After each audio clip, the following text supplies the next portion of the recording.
Welcome to Ethics Fitness. I am Dr. Samaram, Ethics Center, Vijayawada. I am Pramila, Ethics Center, Vijayawada. ముఖ్యాంశాలు: దైవాంశ సంభూతులు గాని అతీంద్రియ శక్తులు గాని లేనే లేవు. ప్రముఖ నాస్తికులు గోరా. భయంతో కాదు, బుద్ధితో జీవించాలి, ప్రశ్నించాలి, నిజాన్ని వెతకాలి. మనిషి తన భవిష్యత్తును తానే నిర్మించుకోవాలి. విప్లవ వీరుడు సర్దార్ భగత్ సింగ్. దయ్యం పట్టడం, మంత్ర విద్యలతో ఆరోగ్యం చెడగొట్టడం ఒట్టిది. డాక్టర్ సమరం. ప్రధానమంత్రి గారి పొదుపు పిలుపు ఫలితాన్నివ్వాలంటే నాస్తిక కేంద్రం. విజయవంతంగా ముగిసిన నాస్తిక శిక్షణా శిబిరం. డాక్టర్ సమరం. అంతర్జాతీయంగా ఆదరణ పొందుతున్న సమరం ఛానల్స్లోని YouTube channel positive atheism English channel. ముఖ్యాంశాలు చూశారు కదా, ఇక వివరాల్లోకి వెళ్దాం. డాక్టర్ గారు, దైవాంశ సంభూతులు కానీ అతీత శక్తులు కానీ లేనే లేవు అని ప్రముఖ నాస్తికులు గోరా గారు అన్న మాటలను కాస్త వివరించండి. ఏమేనమ్మా, అతీత శక్తులు లేవు, లేదా దైవాంశ సంభూతులు వాళ్ళు లేరు. కొంతమంది అంటారు మేము దైవాంశ సంభూతులం, మేమే దేవుళ్ళు అని చెప్పుకునే బాబాలు అలాంటి ఉన్నారు. దైవ స్వరూపులు అనుకునేవాళ్ళు, అలా పెద్దలు కూడా అనుకునేవాళ్ళు దైవ స్వరూపులని అనుకుని వాళ్ళకి పాదాబంధనాలు చేస్తూ వాళ్ళకి పూజలు చేస్తూ దేవుడినే చేసేవాళ్ళు, దేవుడు అనుకుని చేసేవాళ్ళు. ఇవేమీ లేవు. ఎందుకంటే అసలు దేవుడు ఉన్నవాడే లేడు. అతిశక్తి అంటే లేనే లేవు, ఏమీ లేవు. లేకుండా సమాజంలో ఇటువంటివన్నీ ఉన్నాయి. కానీ దానికి తగ్గట్టుగా ఇదిగో ఇది అతిశక్తి, ఇదిగో ఈ దైవ శక్తి అని చెప్పాడు కొంతమంది ఉన్నారు. వీడు దేవుడు కాదు ఇంకేంటి, వీడు దేవుడే ఇలా చెప్పాడు. అంచేత గోరా గారు మరి నా దేవుడు లేడు అంటే అది పూర్తిగా యథార్థము, సత్యము. దేవుడు ఏదో ఊహ, కల్పన, అబద్ధము. ఈ అబద్ధాలు పట్టుకుని వాళ్ళు దైవాంశ సంభూతులన్నో, దైవ స్వరూపులన్నో, లేదా అతీంద్రియ శక్తులన్నో, ఇవన్నీ కూడా చాలా అర్థం లేదు. అంచేత శాస్త్రీయ ఆధారాలు లేకుండా అతీంద్రియ శక్తులతో ఉన్నాయని చెప్పే ఈ వాదనలు ఉన్నాయే, ఇవన్నీ కూడా అర్థం లేనివి. ఏంటి? శాస్త్రీయ ఆధారాలు లేకుండా, ఆధారం ఉన్నది దేనికి లేకుండా అతీంద్రియ శక్తులు ఉన్నాయనే చెప్పే వాదనలను, అద్భుత శక్తులని చెప్పేవన్నీ కూడా అబద్ధాలే. ఏదైనా సరే మనకి ఎవిడెన్స్ ఉండాలి, ఆధారం ఉండాలి. ఊరికి చెప్పాడు వీడు దైవ స్వరూపుడు లేదా అతీంద్ర శక్తి ద్వారా వచ్చిందంటే కొంత ఎవిడెన్స్ కాదు దానికి. ఎలా అంటే ఉదాహరణ తీసుకున్నాం, భూతాలు మాట్లాడాయంటారు, దెయ్యాలు మాట్లాడుతున్నాయి. అలాగే భవిష్యత్తు చెప్పేస్తుంది. ఆ వ్యక్తిలో అత్యంత శక్తి ఉంది, వీళ్ళు భవిష్యత్తు చెప్పేస్తారు. భవిష్యత్తు చెప్పేది ఎవరు? దేవుడే. అంటే దేవుడి ద్వారా భవిష్యత్తు చెప్పడం జరుగుతుంది. అలాగే దైవ చికిత్స, మామూలుగా మా ఎవరు డాక్టర్లు చేసే వైద్యులు చెప్పేది కదా, ఆ దేవుడే ఇంత ఏమాత్రం మందులు లేని జబ్బు కూడా ఆ దేవుడు తగ్గించేస్తాడు.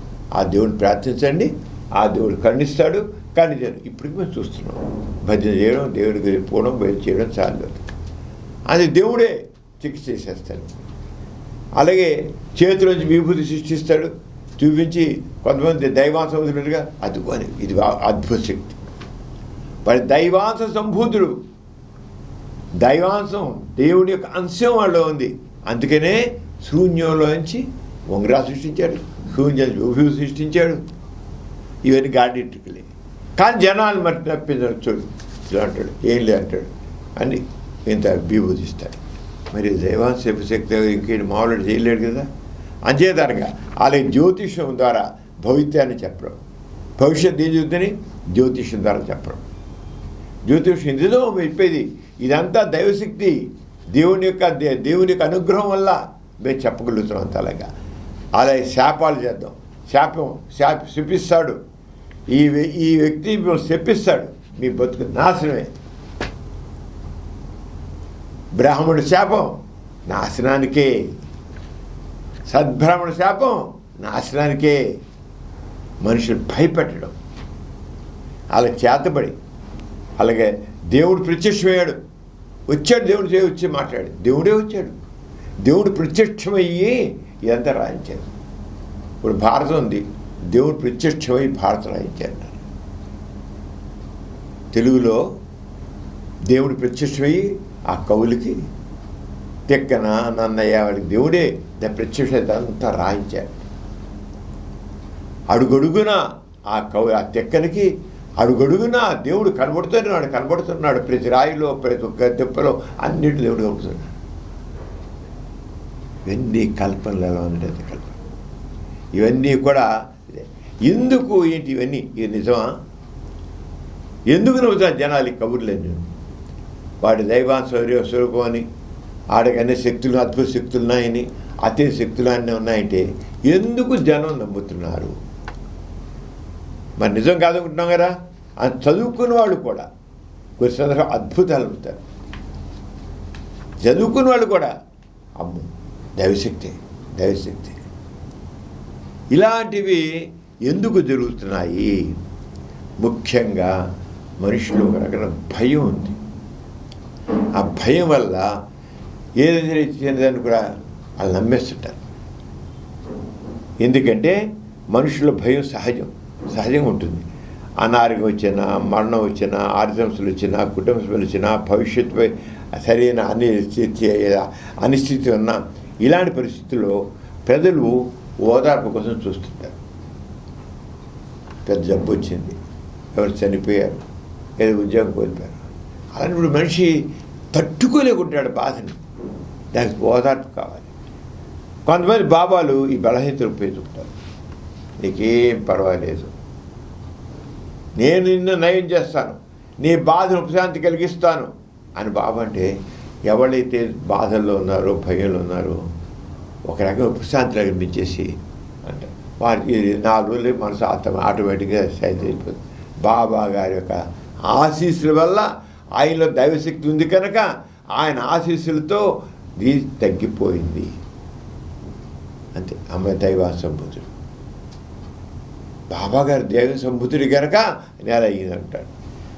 అలాగే ఈ మీపై దోషం ఉంది ఇంకా చెప్తారు వీళ్ళు, ఈ బాబాలు, ఈ సన్యాసులు, నీ మీద దోషం ఉంది, చేతబడి చేశారు, దైవశక్తి సమస్య పోతుంది అని ఇలా అని భయం. అప్పుడు ఏం చేస్తుంటే ఇక ఇలా చెబుతుంటే ఏం పర్వాలేదు, నీలో ఉన్న శాపాన్ని తొలగిస్తాను. లేదండి నువ్వు 100 కొబ్బరికాయలు కొట్టానికి ఆ దేవుడు 100 కొబ్బరికాయలు కొట్టు, ఇచ్చే అంటే ఆ మాటలకు ఎవరైతే ఎప్పుడైతే భయంలో, బాధల్లో బుర్రతా ఊడుతూ ఈ తర్పం లేకుండా పోయి ఉంటారో వాళ్ళు దాంతో నమ్మేస్తుంటారు. ఇది చాలా సహజమైన విషయం. చాలామంది లేదు వీళ్ళం ఎంతో బాధితుళ్ళాం, బాబా గారికి ఏం పర్వాలేదు, నీ బతుకుని బాగుపడిపోతుంది అన్నారు. నిజంగా బాగుపడిపోయింది. నీ ఉద్యోగం రావట్లేదు, బాగుపడుతున్నా, ఉద్యోగం వచ్చేసింది. మా పిల్లడి ఉద్యోగం ఎట్లా వస్తుంది, నెలపైన వస్తుంది. అంటే ఒక అనిశ్చిత స్థితిలో ఉన్నవాళ్ళు ఇలాంటి ఒక సాంతన కబుర్లు ఇదంతా వాళ్ళని ఎలా బురిడి కొట్టించాలో ఈ బాబాలు తెలుసు. మాటల గారిడితో బుడి కొట్టించేస్తుంటారు. అంతేకాని కేలో దానికి అంచేత దీనికి భైరత జీవన భయం లేకుండా చేస్తారు కనుక వాళ్ళు దాన్ని నమ్ముతున్నారు. కానీ ఒక హేతుబద్ధంగా ఆలోచిస్తే అక్కడ ఏమీ లేదు. వాడు చెప్పిన మాటలు మనసుకు శాంతిని ప్రసాదించి అంతకంటే అక్కడేం జరగదు. ఇంకా వీళ్ళ పైగా సైన్స్ వెళ్ళిపోతే సహజ విషయాలు కూడా మామూలు అతిశక్తి. కొంతమంది ఈ సైన్స్ సంబంధించిన కూడా గారిడీలు చేస్తారు. చేసే సైన్స్ ప్రకారం ఇంకంతా ఏం చేస్తారంటే అది నేను తెలియక అమ్మో దేవుడు దేవుడు దేవుడు అనుకుంటారు, దైవశక్తి అనుకుంటారు. చేసేవన్నీ సైన్స్ గరడీలు, సైన్స్ ద్వారా. అది సైన్స్ తెలియకపోవడం వల్ల, శాస్త్రీయ అవగాహన లోపం వల్ల మెరుపుల్ని దేవుని కోపం అనుకుంటారు, దేవుని కోపం వచ్చేది మెరుపులు వచ్చాయనుకుంటారు, గ్రహణాలని అపశకునాలు అనుకుంటారు, వ్యాధుల్ని దయ్యాల ప్రభావంగా భావిస్తారు. సైన్సు వాటి నిజస్వరం వివరించింది. అయినప్పటికీ సైన్స్ ఇది కాదు, అది కాదు, మెరుపులు ఇలా వస్తాయి, ఇవి ఇలా వస్తాయి, రోగాలు ఎలా వస్తాయి అని సైన్స్ చెప్పినప్పటికీ వీళ్ళు మామూలు వ్యక్తులు వాటిని నమ్ముతుంటారు. అంటే అవగాహన రాహిత్యం, నాలెడ్జ్ లేకపోవడం వల్ల. అంటే ఎందుకు సమాజంలో ఇవన్నీ చలామణి అవుతున్నాయి అంటే ఇలాంటి సైకలాజికల్ కారణాలు ఉన్నాయి, మానసిక కారణాలు ఉన్నాయి. అలాగే భావోద్వేగ బలహీనత. ఎందుకు నమ్ముతున్నారు జనాలు? ఎందుకు నమ్ముతున్నారు అంటే బాధలో ఉన్న త్వరగా మోసపోతారు. బాధ ఏంటిని మా అబ్బాయి చనిపోయాడు, ఏమవుతామో తెలియదు, మా బాధలో ఉన్నాం, నీకేం పర్వాలా, మీ అబ్బాయి ఆశీస్సులు నీకు ఉంటాయి, నీ బతుకులేం పాడైపోవు, నువ్వు చాలా చక్కగా ఉంటావు, నీకు అన్ని ఆధారాలు దేవుడు నీకు ఇస్తాడు కదా, నీకేం పర్వాలా అని అంటాడు. ఏం పర్వాలా. ఒక రకమైన ఉపశాంతి కలిగాడు కల్లా దాంతో ఈ అనారోగ్యం బాధపడేవాళ్ళు, పరీక్షలు విఫలమైన విద్యార్థులు, కుటుంబ సభ్యులు బాధపడేవాళ్ళు ఈ బాబాల ఆశీర్వాదంతో, ఆ బాబా దైవం సంబుద్ధుడు కదా, దైవశక్తి నైన్లో దైవశక్తిని బట్టి ఆయన చెప్పిన ప్రకారంగా జరిగిపోతున్నాయి. ఒక రకంగా ఉపశాంతి పొందుతారు. అవేంటి? భావోద్వేగ బలహీనత. ఎందుకు జనాలు ఈ విధంగా లేకపోయినా ఎందుకని ఈ రకమైన వాటిని నమ్ముతున్నారంటే మనుషుల్లో ఈ సైకలాజికల్ కండిషన్స్ అన్నీ ఎలా ఉంటాయి దీనివల్ల. అబద్ధాలే అయినప్పటికీ అబద్ధాలైన విషయాల్ని వాళ్ళు నమ్మి ఉపశాంతి పొందడం అనేది ఎందుకు పొందుతున్నారంటే వాళ్ళ ఎమోషన్స్ని, వాళ్ళ భావోద్వేగాల్ని ఈ బాబాలు ఎక్స్ప్లాయిట్ చేస్తున్నారు.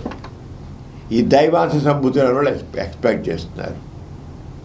అందుకంటే లేదు ఎష్యూరెన్స్ వాళ్ళు చేసి మేము డాక్టర్లు కూడా ఏం పర్వాలేదు, నీ మామూలు అవుతుంది, నువ్వు కోలుకుంటావు అని ఇన్సూరెన్స్ ఇచ్చి నీకు తగ్గైపోతుంది కదా అని ఇన్సూరెన్స్ ఎంతో ఇది వాళ్ళు కూడాను మారిపోతారు. అంతవరకు ఏమైపోతుంది భయపడుతుంటారు. ఇన్సూరెన్స్ మెడికల్ సైన్స్లో డాక్టర్ ఇచ్చే ఇన్సూరెన్స్ చాలా ముఖ్యం. అంటే ఫస్ట్ పెద్దానికి మాకు చదివి నేర్చుకునే వాళ్ళు దీనికి ముందు మీరు ఇన్సూరెన్స్ ఇవ్వండి, తర్వాత స్లోగానే రికవర్ అవుతారు. స్లోగా నీకు తగ్గిపోతుంది, ఏం పర్వాలేదు నేను చేస్తాగా అంటే అంతవరకు గందరగోళం ఉండేవాళ్ళు డాక్టర్ గారు ఏం పర్వాలేదు అన్నారు. ఇదే ఏదైతే సైన్స్లో ఇన్సూరెన్స్ అని మేము మెడికల్ సైన్స్లో చేస్తామో అదే వీళ్ళు చేసేది.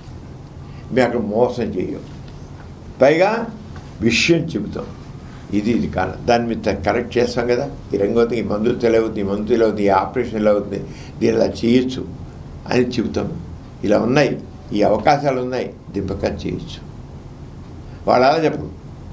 వాళ్ళు చెప్పకుండా మాటలు గాడి చేస్తారు. అంచేత ఈ రంగా అలాగే చిన్నప్పటి నుంచి ప్రశ్నించనుకున్నాం. ఎందుకు ఈ గాడిటికులను నమ్ముతున్నారు, ఏ అతీత శక్తులు నమ్ముతున్నారు అన్నదానికి ఈ సైకలాజికల్ బ్యాక్గ్రౌండ్ అని మేము చెప్పుకుంటూ వస్తున్నాం. సైకలాజికల్ బ్యాక్గ్రౌండ్ ఏంటి, ఎందుకు నమ్ముతున్నారు? అవి గాడిటికులను తెలుసు మనకి, సైన్స్ తెలుసు మనకి, ఈ మానసిక మనిషి యొక్క భావోద్వేగాలను తెలుసు మనకి. అయినా ఎందుకు ఇస్తారంటే వాళ్ళు అంచేత చిన్నప్పటి నుంచి ప్రశ్నించే తత్వం లేకుండా చేశారు కనుక పెద్దలు ప్రశ్నించకూడదు, బాబాను ప్రశ్నించకూడదు, మతాన్ని సందేహించకూడదు. మతం చెప్పిన మతాలు చెప్పిన మతంలో ఏది చెప్పానుకో, మతపై చెప్పానుకో దాన్ని ప్రశ్నించకూడదు. దేవుడు అనే విషయం గురించి ప్రశ్నించకూడదు.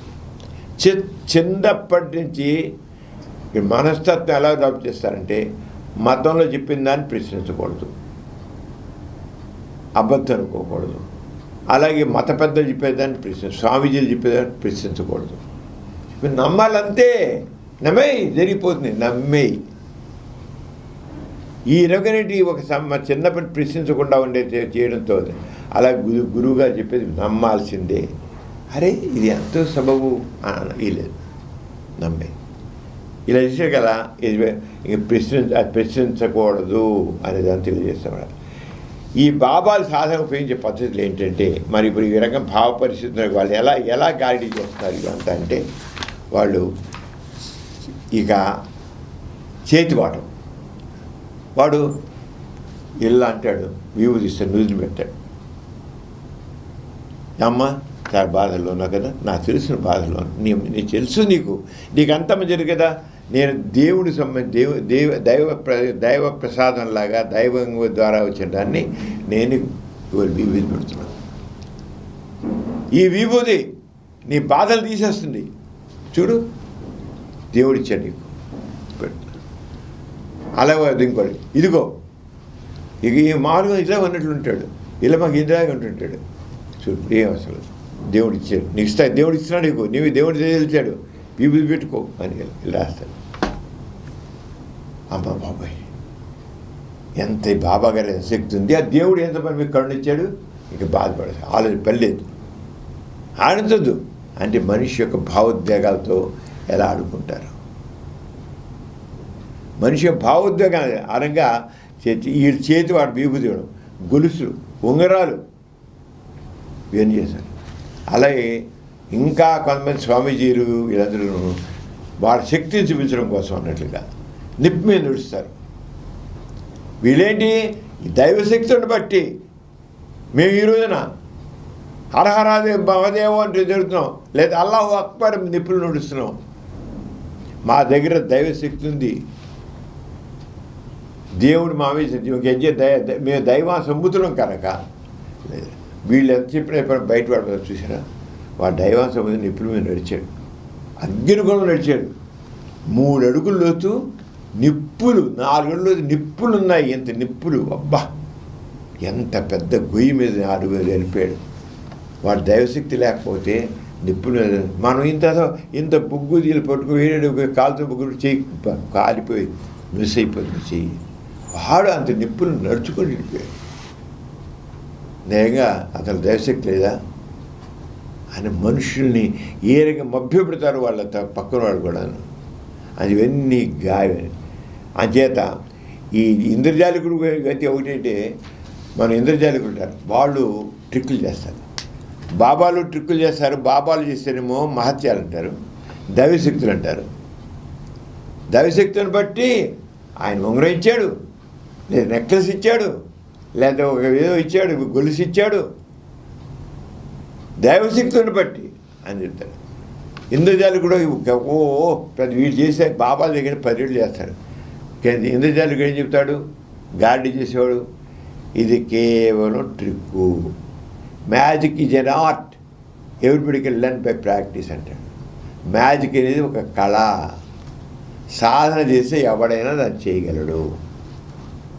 మొట్టమొదటివే చెప్తాడు, magic is an art, everybody can learn by practice.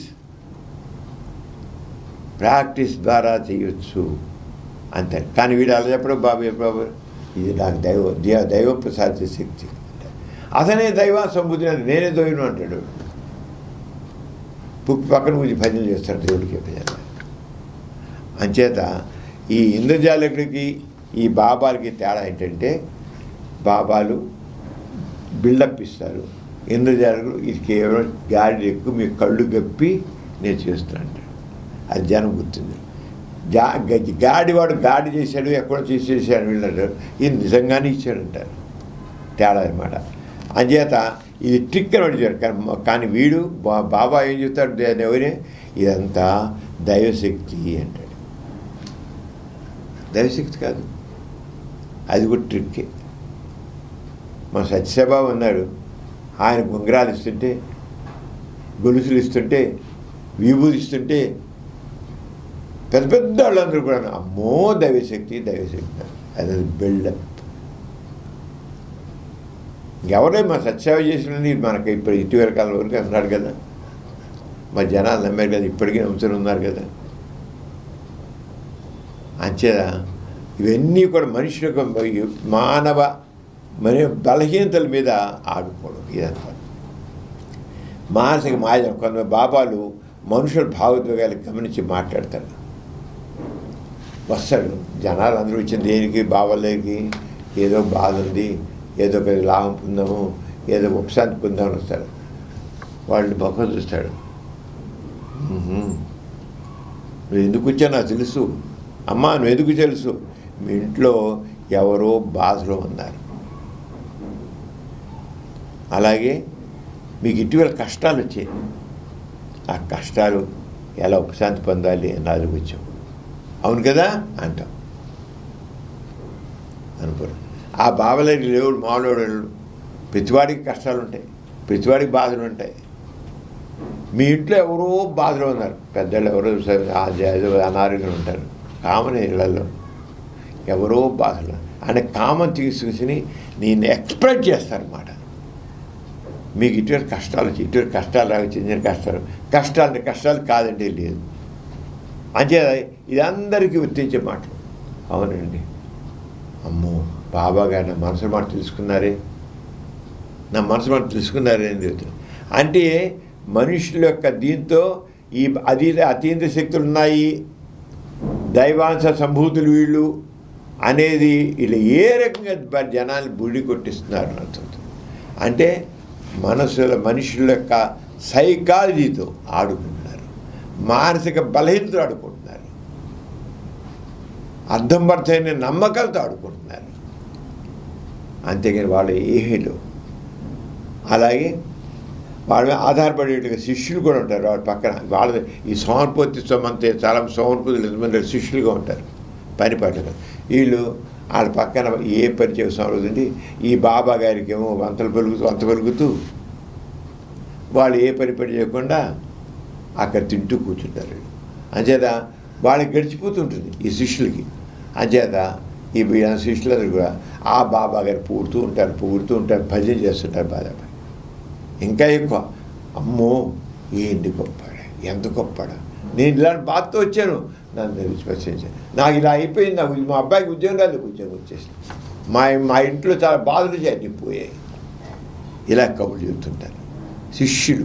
ఆ శిష్యులు ఏంటి, పరమ సోంబేరులు, పని చేయకుండా హాయిగా గడిచి పొట్ట గడిచి ఆయనకి, ఆయన భార్యకి, ఆయన పిల్లలకి, వాళ్ళ నాన్నకి, వాళ్ళ అమ్మకి, అందరికీ ఈ ఆశ్రమాల్లో గడిచిపోతూ ఉంటుంది. అదే శిష్యులు చేస్తారు. వాళ్ళకి పైగా బాబా గారిని ఏం ప్రశ్నించకూడదు, ఆయన ఏం చెప్తే వినాలి, నువ్వు తెలుసా, అప్పుడే నీకు ఫలితం వస్తుంది. అంతే ఇదేంటండి అదేంటండి అని ప్రశ్నించకూడదు. అదెందుకండి ఇదే ప్రశ్నించొద్దు. డబ్బు ఇవ్వాలి అంతే. నువ్వు అది ఎందుకంటే పూర్తిగా ఆయనకి దాసం అయిపోవాలి. అంటే మా హ్యూమన్ ఎమోషన్స్తోనూ వాళ్ళతో ఎలా ఆడుకుంటారు వీళ్ళందరూ. ఇదొక పెద్ద చెప్పండి ముఠా, బాబాలు శిష్యులు వీళ్ళందరూ ఏ రకంగా చేసుకుంటారని. అలాగే మనం తీసుకున్నట్లయితే సైన్స్ తీసుకోవాలి. సైన్సు శాస్త్రం సైన్స్ ఏం చెప్తుంది, పరిశీలించండి, పరీక్షించండి, ఆధారం చూపించండి. సైన్స్ ఏనుపోదు. సైంటిస్ట్ ఏమంటాడు, నువ్వే అన్నావు, నాకు ఆధారం చూపించు, ఎవిడెన్స్. పెద్దానికి ఆధారం కావాలి, ఆధారం చూపించండి. మూఢముఖం ఏం చెబుతుంది, ప్రశ్నించకూడదు, నమ్మడమే. మూఢముఖాలు ఎందుకున్నాయంటే చేతపడుతుంది, బాణమతిని, దెయ్యాలని, భూతాలని ఇవన్నీ ఎందుకున్నాయంటో ప్రశ్నించకూడదు. ఇప్పటికీ దెయ్యాల నమ్మకాలు ఉన్నాయి, బాణమతి నమ్మకం ఉంది, ఇప్పటికీ జాతకాల నమ్మకం ఉంది. ఇవన్నీ అర్థం లేనివి నేను.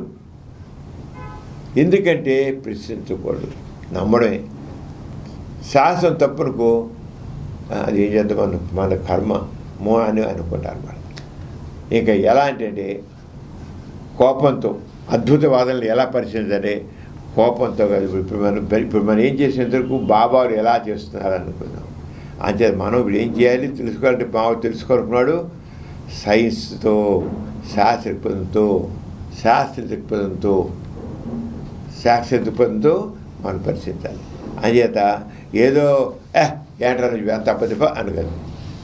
నువ్వు సైంటిఫిక్ టెంపర్తో పరిస్థితి దాన్ని పడుతుంది. అంచేత ఏదైనా అడిగి చెప్తే దీన్ని నువ్వు చెప్తున్నావు ఇలాగా, దీనికి ఆధారం ఉందా, పరీక్షించవచ్చా, పరీక్షకి నిలబడుతుందా, మేము చూస్తాము అని అంటే ఒప్పుకో. ఎవిడెన్స్ మాకు ఆధారం కావాలి. ఇప్పుడు ఈ రోజుల్లో పైగా ఏం చేస్తుంటే సోషల్ మీడియా కూడా ఈ మూఢనమ్మకాలు సపోర్ట్ చేస్తుంది. వాళ్ళకి కావాల్సిందంతా రేటింగ్ అంచేత యూట్యూబ్లో కానీ వాట్సాప్లో కానీ టీవీ కార్యక్రమాలు కానీ అద్భుతాలు జ్యోతిష్యము భూత కథలు వస్తుగా చేస్తారు. ఈ బాబాలు డబ్బులు ఇస్తున్నారు. ఏ బాబా ఎక్కువ డబ్బులు ఇస్తాడో వాడు పెద్ద టీవీలోను సోషల్ మీడియా ద్వారా కావాల్సిన పబ్లిసిటీ వస్తారు. వాడది గొప్పవాడు కాకపోతే ఈ టీవీలో ఇంత ఎక్కువ ఎందుకు వస్తుంది? జనాలు ఎందుకు వెంటబడి చాలా గొప్పవాడు వాళ్ళ దేవశక్తులు. అంటే జనాల యొక్క వీక్ మైండ్తో ఉన్న దాన్ని ఎలా క్యాష్ చేసుకుంటారు, అది అలా కావాలి. అదే అద్భుతాలు జ్యోతిషం భూత కథలు విస్తృతంగా ప్రచారం చేస్తాయి ఇవి టీవీలు కానీ సోషల్ మీడియా కానీ. అలాగే భయం ద్వారా భయంతో జనాల భయాన్ని క్యాష్ చేసుకుంటారు. అదే ఇలాగే మూఢనమ్మకాల నష్టం ఏంటంటే మూఢనమ్మకాల వల్ల ఆర్థికంగా నష్టపోతారు. బాబాలు తెలిపోయి చూసింటారు. పైగా దేవుడు బాబాలు నమ్ముకోవడం వల్ల స్వామీజీలు నమ్ముకోవడం వల్ల వాడికి రోగాలు ముందు వాళ్ళ దగ్గరికి వెళ్తారు. అది తగ్గిందంటారు కదా, దాంతో చికిత్స కూడా ఆలస్యమైపోతుంది. ఒక గుండె జబ్బు కావచ్చు, ఒక క్యాన్సర్ కావచ్చు. క్యాన్సర్ మొదటి దశ సరిగ్గా అయిపోతుంది. క్యాన్సర్ ఏమి బాబాగారి దగ్గర శక్తి అద్భుత శక్తి ఉంది, ఆయన ఇలాంటి పోతుంది, అభివృద్ధి పోతుంది అనుకుని వెళ్ళి కూర్చుంటే ఆ క్యాన్సర్ మొదటి దశలో పెడితే పూర్తి 100 క్యూర్ అయ్యేదాన్ని వీళ్ళు 3rd స్టేజ్లోనూ 4th స్టేజ్లో చివరికి డాక్టర్ దగ్గరికి వెళ్తారు. ఆరంగా ఇంకా మహిళల మీద కూడా అత్యాచారాలు చేస్తున్నారు కదా కొంతమంది. ఈ స్వామీజీ లాంటి వాళ్ళు మహిళల్ని ఎక్స్‌ప్లాయిట్ చేస్తున్నారు వాళ్ళు. అలాగే మానసికంగా పనికిరాపని చేస్తున్నారు అన్నమాట.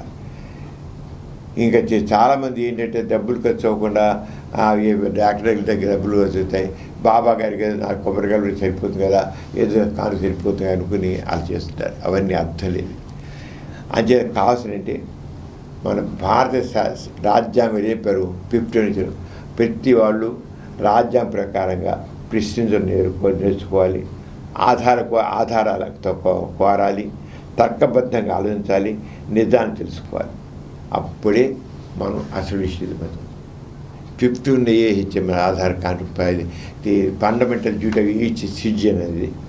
అంచేత మనం చేయాల్సింటే దీంట్లో తెలుసుకోవాల్సిందంటే తెలుసుకుంది అంటే ముఖ్యంగా ఏదో ఈ బాబాలంత మోసగాళ్ళు, దేవుడు అంత అబద్ధం అని చెప్పడం కాదు. మంచి మెయిన్గా మనిషికి చేసి ఈ భయం ఉంది. ఊరు భయపడదు ముందు నువ్వు.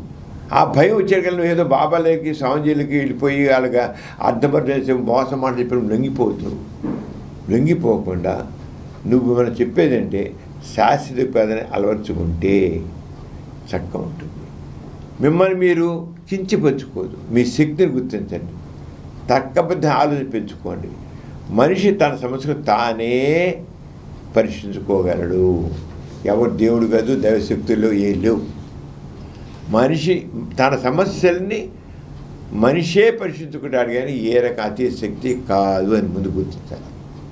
ఎప్పుడైతే మనిషి ఆ రకంగా అర్థం చేసుకుంటాడో దాంతో జరిగేది. అంతేగాని ఇవన్నీ ఒట్టిపూట ఇంతవరకు ఏం చెప్పాము, ఈ బాబాలు కానివ్వండి, ఈ స్వామీజీలు కానివ్వండి, దైవ సంభూతులు కానివ్వండి, వీరిచ్చే గాడి ట్రిక్కులు కానివ్వండి, ఇవన్నీ ఉపశాంతి ఇస్తాయని వెళ్తారు. ఉపశాంతి కూడా లాభం ఇస్తాయని వెళ్తారు. కానీ అవేమీ మీకు చేయవు. మీ మానసికంగా వాళ్ళు తెలియకుండా మీకు ఉపశాంతిస్తారు. మీరు మీ సమస్యలకి మీరే మనిషి ఈ విజ్ఞానాన్ని మనిషి సృష్టించాడు. ఈ మనిషి ఈ సమాజాన్ని సృష్టించాడు. ఈ మనిషే సమాజాన్ని సృష్టించాడు. మనిషే వైద్యాన్ని, సైన్స్ని, ఈ సాంకేతికంతా వృద్ధి చేశాడు. ఎవడో చేయలా. ఇప్పుడు మన పొద్దు ఈ సౌకర్యాన్ని పొందుతా అంటే మనిషే చేశాడు. ఏ దేవుడు కాదు, ఏ భగస్వరూపుడు కాదు, ఎవ్వడు కాదు. నీకు ఏ బాబా కూడా ఏది సృష్టించలా. అంత దైవశక్తులు ఉంటే వాడు ఎన్ని సాంకేతిక పరికరాలు సృష్టించవచ్చు. ఒక బాబా ఒక టెక్నాలజీకి సంబంధించింది ఏదైనా చిన్నదైనా బతికి చూడు చేసేవారు మనిషి. అంచేత ఇవన్నీ చేసిన మనిషి కనుక ఆ మనిషిలోని శక్తిని కానీ ఈ గాడ్ మెన్ వల్ల లేదు. అంచేత మనం చేయాల్సిందంటే భయం లేకుండా, భయం వల్ల జరుగుతుంది, భయం లేకుండా ఉండాలి, శాశ్వతంగా అలవర్చుకోవాలి. మనిషి దాన్ని తగ్గించుకోకూడదు. మనిషే మూలం, వీటన్నిటికీ మనిషే చేసుకోగలడు. దానికి తను రక్షించబడి జరుగుతుంది ఎవరు చేస్తారు? మనుషులే చేసుకుంటారు. ఏ దేవుడు చేయట్లా. కేవలం బాబాలు స్వామీజీలు బిల్డప్తో ఇస్తున్నారు, కానీ ఎవరు చేసేది మనిషే. అంతే సమార్థం కావాలి, తక్కువ ఆలోచన తాగాలి. అద్భుతాలని చెప్పేవన్నీ అద్భుతాలు కావు, అవన్నీ ఒకటి అబద్ధాలే. అంచేత ప్రశ్నిద్దాం, పరిశీలిద్దాం, ఆధారాలు కోరుదాం, మానవత పెంపుద్దాం. ఈ రంగం మనకు కావాలి.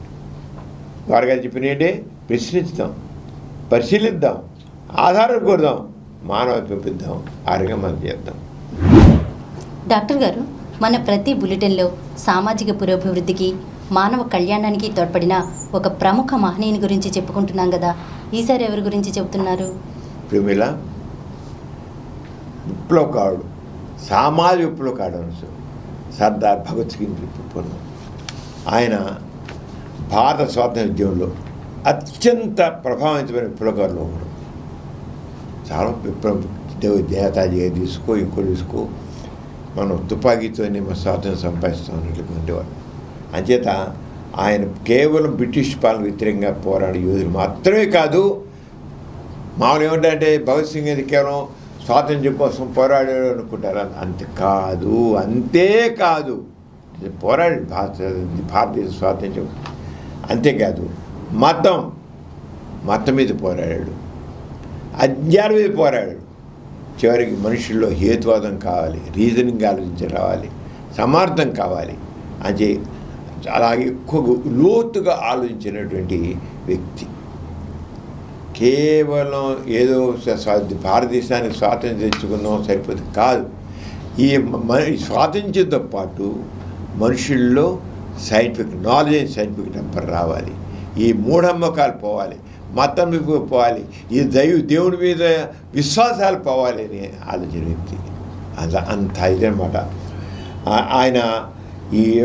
ఆయన అంతేకాకుండా నాస్తికుడిగా ఆయన అభిప్రాయాన్ని కూడా చాలా స్పష్టంగా ఇచ్చాడు. ఆయన నాస్తికుడు ప్రతాప్ సింగ్.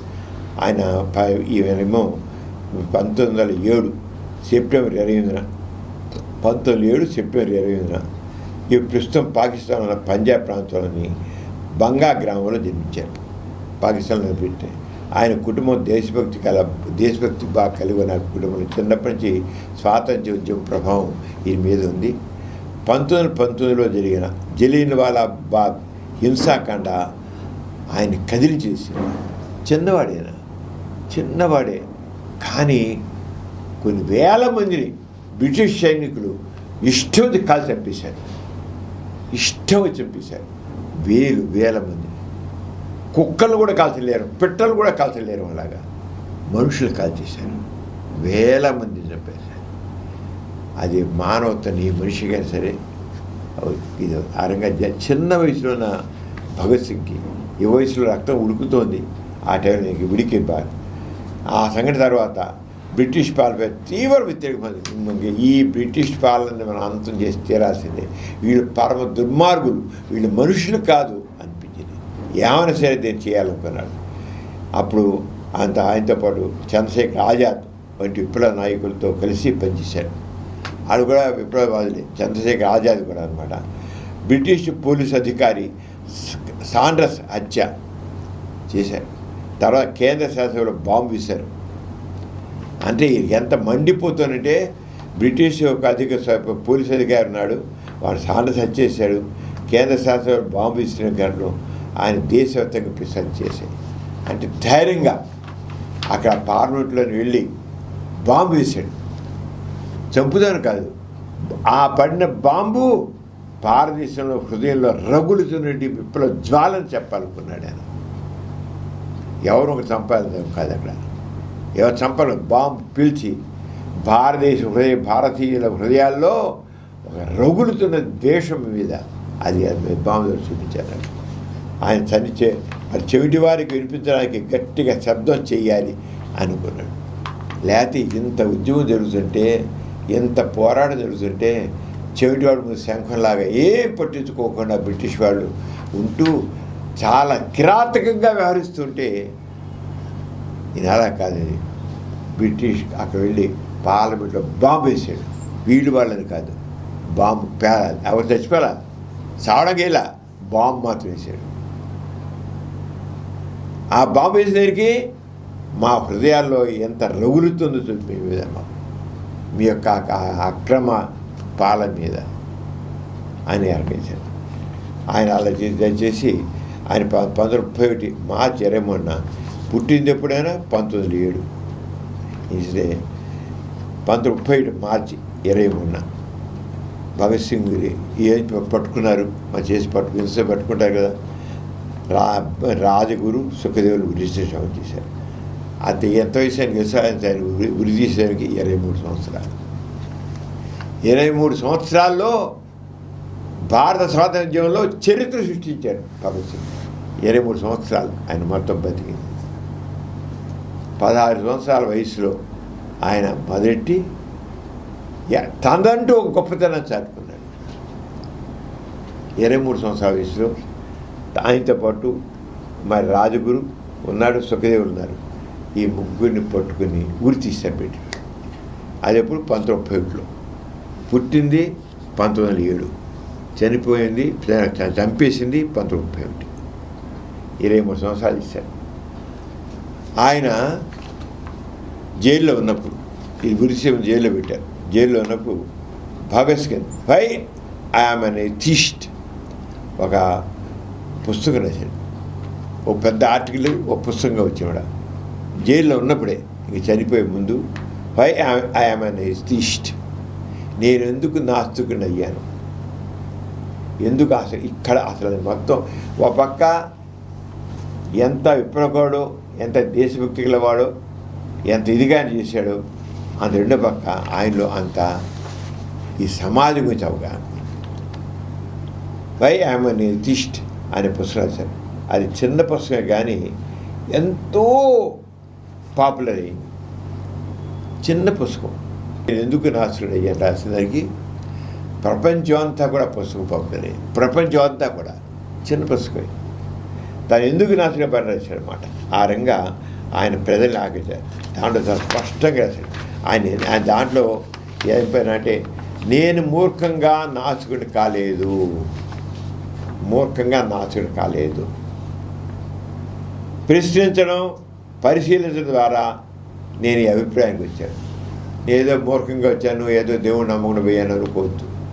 నేను నాస్తికుడిగా మారానంటే నేను ప్రశ్న చూశాను, పరిశీలన చూశాను, చూసి దాని ప్రకారం నాస్తికుడు అయ్యాను. అలాగే ప్రతి విషయాన్ని తర్కంతో, ఆధారాలతో పరిశీలించాలి. అంటే నేను చెప్పేది అంటే ఎవరైనా సరే గుడ్డిగా దేన్ని నమ్మవద్దు, లాజికల్ థింకింగ్ కావాలి. ఆ లాజికల్ థింకింగ్ నాస్తికత్వంలో ఉంటుంది. అంచేత ప్రతి విషయాన్ని తర్కంతో, ఆధారాలతో పరిశీలించాలి.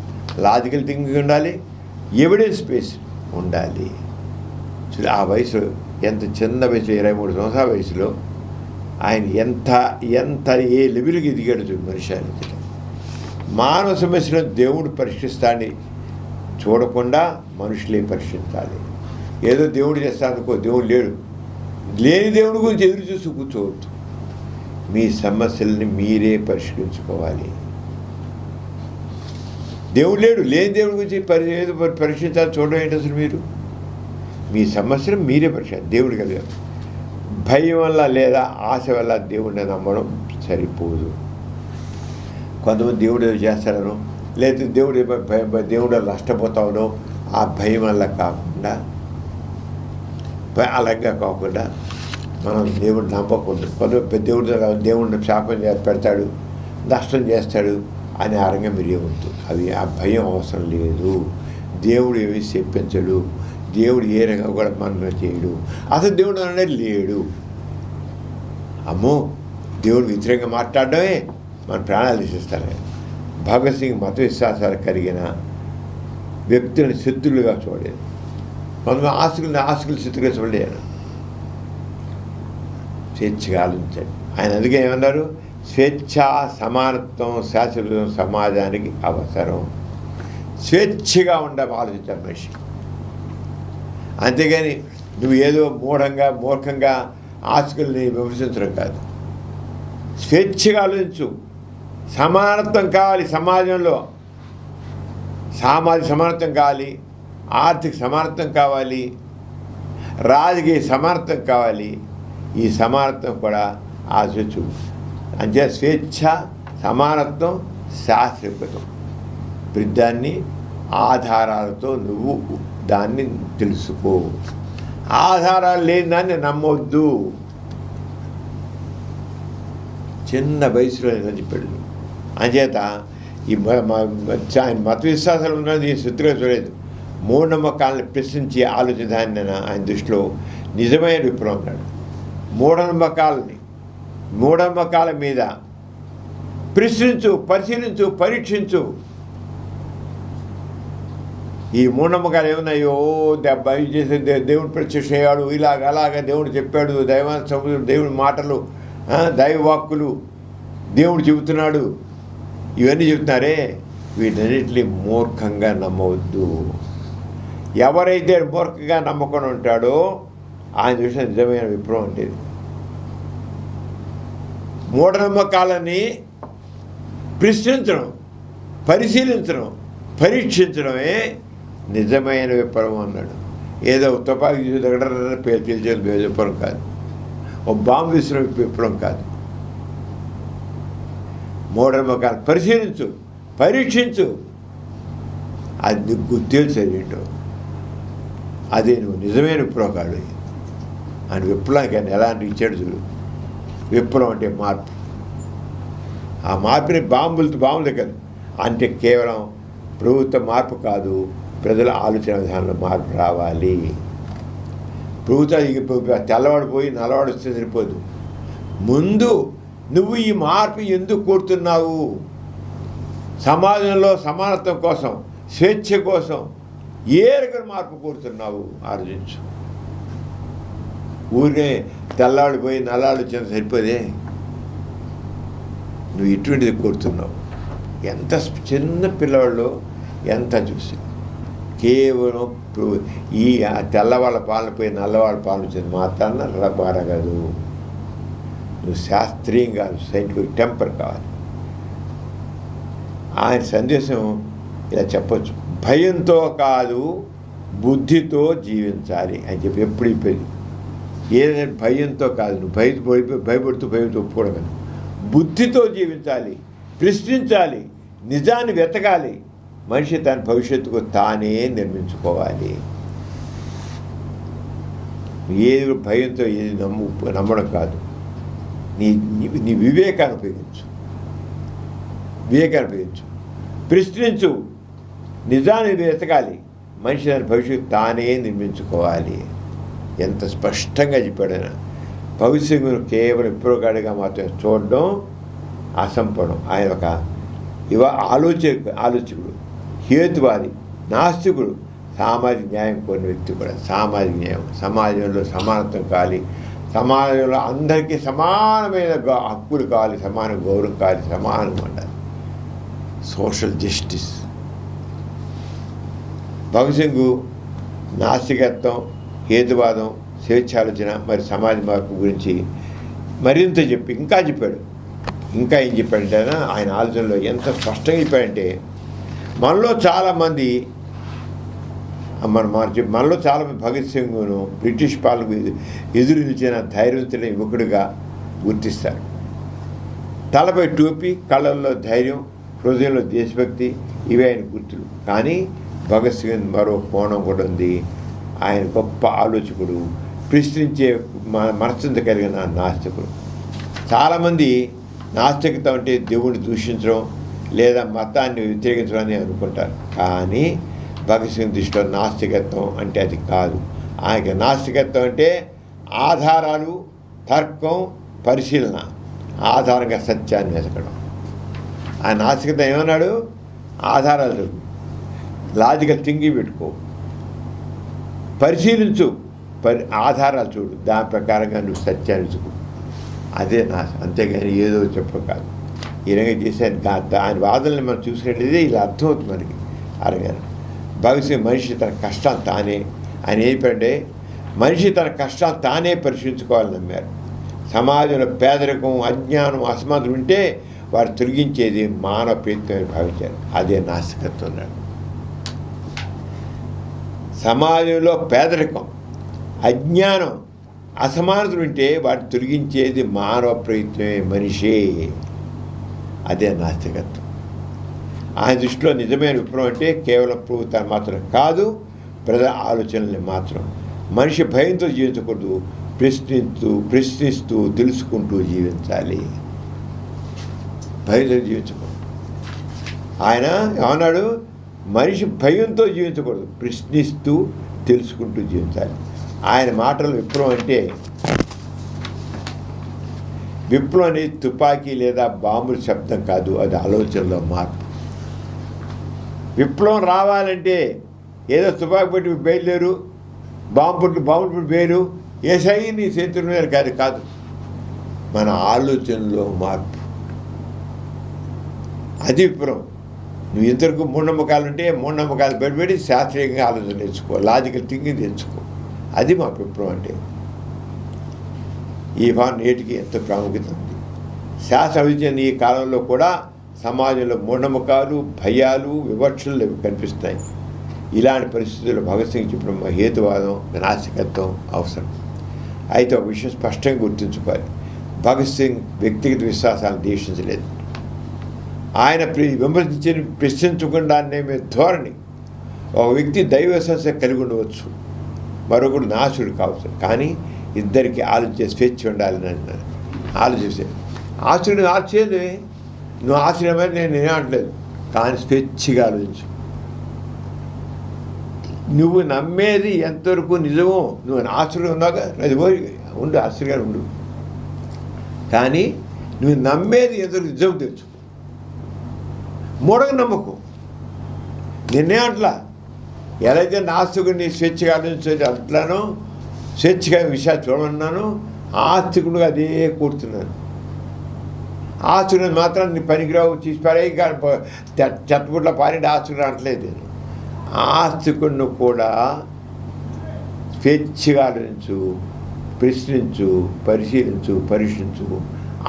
ఆధారాలు చూడు, నీ నమ్మకానికి ఆధారాలు చూడు. అంటే చూడు, సమాజాన్ని ఎలా మార్చాలి, దాని ద్వేషంతో కాదు, ప్రేమతో. సమాజం అంటే ఈ మనుషులే, ఆస్తులే నాస్తులే ఇదే సమాజం.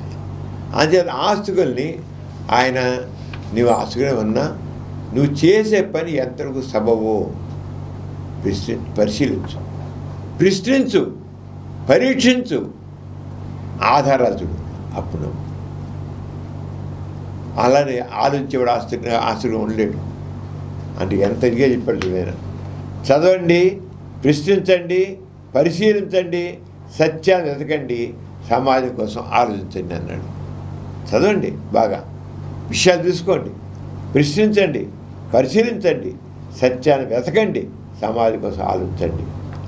భగత్ సింగ్ తన శరీరాన్ని ఉరికి చంపగలిగారు, కానీ బ్రిటిష్ వాళ్ళు భగత్ సింగ్ శరీరం ఉరికి తీసిపోయారు, కానీ ఆయన ఆలోచనలు చంపలేకపోయారు.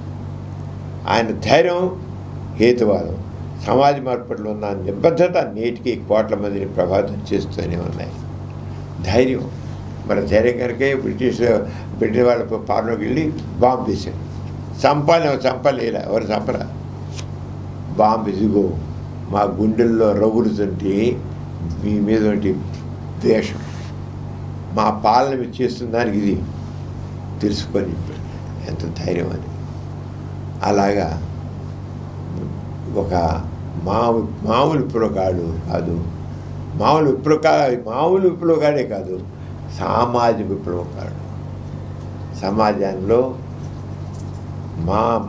సమూలమైన మార్పులు రావాలి, సమార్థం కావాలి, అందరూ హేతుబద్ధంగా ఆలోచించాలి అనే భావాల్ని మేలుకొల్పిన వ్యక్తి సర్దార్ భగత్ సింగ్. ఎథిస్ట్ బులెటిన్లో చిన్న విరామం. ఆధునిక కాలంలో చిన్న వయసులోనే యువతలో గుండెపోటు, రక్తనాళాలు మూసుకుపోవడానికి కారణాలు ఏమిటి? మూలకణ మార్పిడితో డయాబెటిస్కు చికిత్స, యాంటీబయాటిక్స్ అతిగా వాడడం వల్ల కలిగే అనర్థాలు ఏమిటి? రోబోలతో సంక్లిష్టమైన సర్జరీలు, బట్టతలకు అడ్డుకట్ట వేయడం ఎలా? స్మార్ట్ ఫోన్తో పెరుగుతున్న మయోపియా, గుండెపోటుకి మలబద్ధకానికి లంకె ఏమిటి? షుగర్ వ్యాధి ఉన్నవారు కిడ్నీ ఫెయిల్యూర్ అవ్వకుండా ఎలాంటి జాగ్రత్తలు తీసుకోవాలి? మెదడు సైజు పెరగడానికి కారణాలు ఏమిటి? సంతోషాన్నిచ్చే హార్మోన్ కోసం ఏం చెయ్యాలి? యువతకు లైంగిక విజ్ఞానం అవసరం ఏమిటి? ఇటువంటి అంశాలతో పాటుగా వివిధ స్పెషలిస్ట్ డాక్టర్లతో పలు రకాల వ్యాధుల నివారణకు సలహాలు, సూచనలు, ఇలాంటి మరెన్నో ఆరోగ్య సమస్యల గురించి ప్రజల్లో అవగాహన, విజ్ఞానాన్ని పెంచడానికి నిరంతరం కృషి చేస్తున్న మా సమరం హెల్త్ ఛానల్ను తప్పక వీక్షించండి. ఎథిస్ట్ బులెటిన్కి తిరిగి స్వాగతం. డాక్టర్ గారు, దయ్యం పట్టడం వల్ల మనిషి అనారోగ్యానికి గురవుతాడని, లేదంటే మంత్ర విద్యలతో ఒక మనిషిని అనారోగ్యానికి గురి చేయవచ్చని అంటారు. దీనిలో నిజాలెంత? ఈ దెయ్యం పట్టడం అనేది కానీ, లేతే చేతపడి చేసి ఇంకోళ్ళని అనారోగ్యం పాలు చేయడం కానీ ఇవన్నీ ఉంటుంది. అసలు దెయ్యాలనేవి లేవు. చేతపడి అబద్ధం, మంత్ర విద్యలు అనేవి లేవు, క్షుద్ర శక్తులు అనేవి లేవు. అది ముందు తెలుసుకోవాల్సిందే. ఏవో కొంతమంది క్షుద్ర విద్యలు ఉంటాయని, లేదా చెడు మంత్రాలు ఉంటాయి, హాని కలిగించే మంత్రాలు ఉంటాయని, ఆ మంత్రాల ద్వారా ప్రయోగించే చేస్తారని నమ్ముతారు. అందులో మనం ఎదురుకు చూసే మెదక్ జిల్లాలో చేతబడి చేశారని చెప్పేసి జనాలు ఆ నమ్మకం ఉంది. అక్కడ విచిత్రం అంటే ఈ సమాజంలో ఉన్నటువంటి మూఢనమ్మకాల వల్లే ఇలాంటివన్నీ చలమణి వస్తాయి. అక్కడేంటి, ఎవరో కడుపు నిప్పించకు, ఎవరో నాకు చేతబడి చేశారు, అమ్మో చేతబడి చేసే చివరికి ఎలా భయం ఉంటున్నాడానికి చేతబడి చేశారని ఈ కడుపు నిప్పుతో చివరికి రక్తం వాంతి చేసుకుని చచ్చిపోతారు. చివరికి చచ్చిపోతారని పెడతారన్నమాట. భయం, తలనొప్పి వచ్చింది, ఇంకోటి తల పగిలిపోతుంది, ఛాతీలు నొప్పి వచ్చింది, ఛాతీలు ఇంకో చేతబడి చేస్తే చివరికి గుండె పగిలి బయటికి తిందని బయటకు వస్తుంది, చిచ్చుబడిలాగా అని. ఇలాంటి భయాలు అంటే చేతబడి చేశారని. ఎవడో చేసేది లేదు, ఎవడో చేశారు. అంచేత ఎవరైనా కొద్దిగా మామూలు అమ్మాయికి ఉన్న వాళ్ళని వీళ్ళే చేశారు, కొన్ని చంపేస్తారు, కొన్ని వందల మంది చంపేశారు, చేతబడి చేశారు. వీళ్ళకేం తెలియదు, వాళ్ళు పాపం ఏరగా తెలియదట్లు లేని వాళ్ళు, మూర్ఖులు, ఏదో పిచ్చి బాబు అవుతుంటారు. వీళ్ళు ఇలాగే ఉంటారు, కానీ లేదా శక్తులు ఉంటాయి. వీళ్ళు ఇలాగ అమ్మాయిగా కనబడతారు, కానీ వీళ్ళు ఎన్ని నరికి పళ్ళు రాళ్ళు కొట్టి పళ్ళు పీకేసి మంత్రం ఉచ్చారణ చేయరు, మంత్రం చెప్పారని చెప్పి ఇవన్నీ అమానుషం పనులే. కానీ యాక్చువల్గా మంత్రాలు లేవు, మంత్రానికి శక్తులు లేవు, ఏ రకం శక్తి లేదు, ఏ రకమైన అతీత శక్తులు లేవు, ఎవరికి హాని కలిగించేది లేదు. కానీ ఇప్పటికీ జనాలు ఎవరు వాళ్ళ మీద చనిపోయిన ఆత్మలతో దెయ్యాలు తయారవుతాయని, చచ్చిపోయారుకో ఆత్మ శాంతిలోకి దెయ్యం కింద మారుతుందంట. దెయ్యం మరి మన వచ్చి మన మీద గుండె మీద కూర్చుని అది బాగుతుందంట. ఆత్మ శాంతించకపోతే ఆ శాంతి ఆత్మలు వచ్చి ఇంకా ఈ మనిషి ఆ మనిషి లేదు, మనుషుల మీదకి వచ్చి ఒంటి కూర్చొని చేతి కూర్చొని నీకు బాగుతాయంట. ఆ భయం నాడు రాత్రి కూడా వాళ్ళు అమ్మో ఓ అని అరుస్తాడు. అది కొంచెం మాలోపు కూడా రాదు, ఎవడు తొక్కేస్తాడని చెప్పారు. ఏంట్రా అరుస్తాడు లేపుతానండి. వాడి భయం అంటే మన నమ్మకాలు ఎలా ఉంటుంది, అది భయంకరమైన ఇవన్నీ అలాంటివన్నీ తెలుసుకున్నాం మనం. శాస్త్రంగా హాని కలిగిన మంత్ర విద్యలు కానీ, మనిషి శారీరంగా చంపేసే కానీ ఇలాంటివి ఏమీ లేవు, ఏరగలేదు. ప్రపంచంలో వైద్యశాస్త్రం వేలాది వ్యాధుల్ని అధ్యయనం చేసింది. ఈ వ్యాధి ఎందుకు వస్తుంది, ఏమిటి, ఎలా వస్తుంది, ఇన్ఫెక్షన్లు రావచ్చు, మెటబాలిక్ డిసీజ్ వల్ల కావచ్చు, మానసిక వ్యాధులు కావచ్చు, అలా డివైడ్ అనేక వేల వ్యాధుల మీద అధ్యయనం చేసింది, ఎలా వస్తాయి. కానీ ఎక్కడ చేతబడి ద్వారా కానీ, క్షుద్ర జీవద్దుల కానీ, మంత్రజీల ద్వారా కానీ వ్యాధి వస్తుందని ఎక్కడ నిర్ధారణ కాలేదు. ఈ వ్యాధి ఎందుకు వస్తుంది, కలరా ఎందుకు వస్తుంది, మసూది ఎందుకు వస్తుంది, పొంగుజనం ఎందుకు వస్తుంది, టీబీ ఎందుకు వస్తుంది, హార్ట్ డిసీజ్ ఎందుకు వస్తుంది, వైశాఖ చెప్పింది. చేతబడి చేశారు జరిగింది అన్నారే, ఇవన్నీ కూడా పరీక్ష చేసి అక్కడ చేతబడి లేదు, ఏమీ లేదు తేల్చేశారు. ఆ చేతబడి కాదు చెప్పారు, వైశాఖం చెప్పింది చేత కాదు కదా, కేవలం వాళ్ళ అజ్ఞానం వల్ల మూఢనమ్మకాల వల్ల అలా అవుతుంది. కానీ ఎవరు ప్రయోగాలు చేసే లేదు, ఎవరి మంత్రులు లేవు, మంత్రశక్తులు లేవు అని చెప్పారు. ఇంతవరకు ఎవడు కూడా మంత్రశక్తులు ఉన్నాయి, మంత్రశక్తుల వల్ల అలాంటి జబ్బులు వస్తాయని వైద్యం ఇక్కడ ఒక్క కేసు కూడా చెప్పరు. మంత్రశక్తుల వల్ల అతీంద్ర శక్తుల ద్వారా మనుషుల్ని రోగిష్ఠులుగా మార్చవచ్చు, ప్రాణం తీయచ్చు అనేది ఒక్క కేసు కూడా ఇంతవరకు ఎక్కడా లేదు. ఉంటే వైద్యశాస్త్రం చూపించాలి. లక్షల్లో ఒక్క కేసు కూడా లేదు.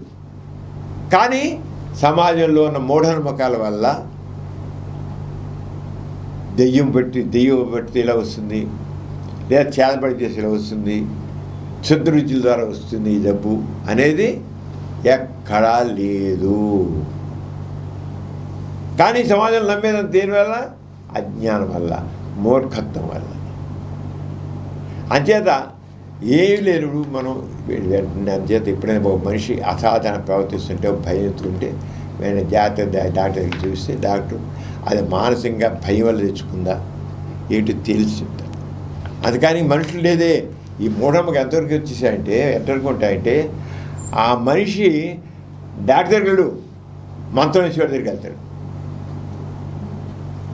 ఇక్కడ హెర్పిస్ అని ఒకసారి పొక్కులు 100,000 వచ్చేస్తాయి. అది మంత్రం పొక్కులు అంటే మంత్రమేశ్వరి వేసి తగ్గిస్తుంటాడు. అవి పోతాయి, 10 రోజులు పోతాయి. కానీ అరే మంత్రం పొక్కులు మంత్రం ద్వారా తగ్గేవని కాదు, దీనికి డాక్టర్కి వెళ్ళాలి, వైద్యం చేయించుకోవాలి, చెవిన ఆలోచన లేదు. నమ్మడమే మూర్ఖంగా. ఇప్పటికీ మంత్రాల దగ్గర వెళ్ళడం, తాయితులు కట్టించుకోవడం, తాళ్ళు కట్టించుకోవడం, ఇప్పటికీ నీకు అదేదో గాలి ద్వారా వచ్చిన జబ్బు, ఎవడో చేతబడి చేసే జబ్బు అని చెప్పేసి మా తాయితులు కట్టించిన వాళ్ళు ఇప్పటికీ ఉన్నారుగా, దారాలు కట్టించిన వాళ్ళు ఉన్నారు కదా, యంత్రాలు కట్టించిన వాళ్ళు ఉన్నారు కదా. అసలు డాక్టర్కి వెళ్ళగలరు. అంటే సమాజంలో మూఢనమ్మకాలు ఎలాగా ఉన్నాయి, ఎంత పాతుకుపోయాయి. కానీ ఈ రకమైనవన్నీ ఒట్టిది. మంత్రశక్తులు లేవు, మంత్రాలతో తగ్గించే ఉంటే లేదు. మంత్రం వేస్తే తగ్గిందంటే వాడు మానసికంగా వాడికి ఒకరికైనా ఉపశాంతి కలిగింది అంతే, జబ్బులకు కాదు. లేదా మానసిక జబ్బు. నేను మంత్రం వేసాను పో, విభూతి పెడతాడు, లేదు చేతులు వేసి పెడతాడు, పంపిస్తాడు, పో, అయిపోయింది. అమ్మయ్య నా విరుగుడు అయిపోయింది. నా మీద జరిగిన చెడు మంత్రం ఇది విరుగుడైపోయింది అనుకుంటాడు. ఎంత గాడి, మానసికంగా చేసే గాడిలు కూడా కాదు. కానీ ఇప్పటికీ పల్లెటూరులో కానీ పట్టణాల్లో కూడా ఈ రకం తాయితులు కట్టించేవాళ్ళు, మంత్రాలు పెంచుకునేవాళ్ళు, ఆరోగ్య వ్యాధులు పోగొట్టు, మానసిక దెబ్బలు ఉంటాయి, శారీరక దెబ్బలు ఉంటాయి. శారీరక దెబ్బలు కూడా చేసి చివరికి రోగాన్ని మొదలుపెట్టుకునేవాడు చదువుతున్నారు. అంచేత ఇలాంటి వీళ్ళు ఎందుకు చాలా దెయ్యం పట్టింది, దెయ్యం పట్టింది అంటున్నారు కదా, లేదా చెడు శక్తి ప్రభావం ఉంది అని కలిగిస్తారు ఏంటి అని మనకి అనుమానం వస్తున్నమాట. కొంతమందికి అకస్మాత్తుగా జరుగుతాయి, కొంతమందికి ఆరోగ్యం పాడవుతుంది. ఒక వ్యక్తి ఒక్కసారిగా అసాధారణంగా ప్రవర్తిస్తే ప్రజలు భయపడతారు. దీనికి కారణాలు చాలా ఉంటాయి. మున్నట్టు ఉంటాడు, అసాధారణంగా మారిపోతాడు, పిచ్చి కేకలిస్తాడు, అరుస్తుంటాడు, పిచ్చి వలసిస్తాడు. దెయ్యం పడిందిరా ఏంటి అసలు ఇంతగా అమ్మాయి చక్కగా ఉంది, ఒక్కసారిగా బట్టలు చింపేసుకుంది, జుట్టు విరవేసేసుకుంది, పిచ్చిగా అరుస్తుంది, దాని దెయ్యం పట్టింది అనుకుంటారు. ఇంతవరకు బాగుంది కదా. అకస్మాత్తుగా ప్రవర్తన వచ్చేదాన్ని దెయ్యం పట్టింది అరిగా ఉంటారు. తీవ్రమైనది కొంతమందికి తీవ్రంగా జ్వరంగా ఉంటే వాడు ఏంటో అరుస్తుంటారు కూడా. తీవ్రమైన జ్వరం వచ్చినప్పుడు అయోమయంగా మారుతారు, మారుతారు. అలాగే రక్తంలో చక్కెర బాగా తగ్గిపోతే కూడా మనిషి కూడా ఆగిపోతాడు. అలాగే మెదడుకు సంబంధించి సమస్యలు ఉంటాయి, వ్యాధులు వస్తాయి, దాంట్లో విచిత్రంగా వేస్తారు. థైరాయిడ్ సమస్యలు, పారాథైరాయిడ్ అంటే భ్రమలు కలుగుతాయి. కొంతమందికి పారాథైరాయిడ్, థైరాయిడ్ గ్లాండ్ వెనకాల పారాథైరాయిడ్ గ్లాండ్లు ఉంటాయి. అవి దాంట్లో లోపం వస్తే గ్లాండ్లు ఆ యాక్షన్లో మనుషుల్లో భ్రమలు గ్రంథులు కలుగుతాయి. అదిగో స్వర్గం, దేవుడు, ఇంద్రుడు, అదిగో ఇంద్రుడు అని చెప్తుంటారు, అవి రాక్షసులు, యమభటులు అని మాట్లాడుతుంటారు.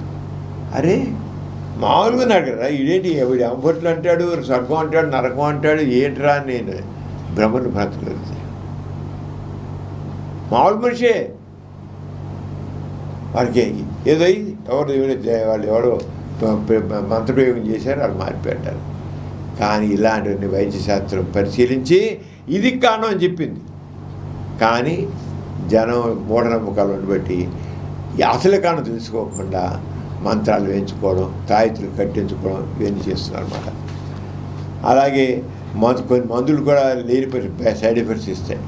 అలాగే వృద్ధాప్య సమస్య మెదడు మార్పులు వస్తుంది, వృద్ధాప్యం కూడా మెదడు ఇచ్చే వాడికి విచిత్రంగా మాట్లాడడం చేస్తుంటారు.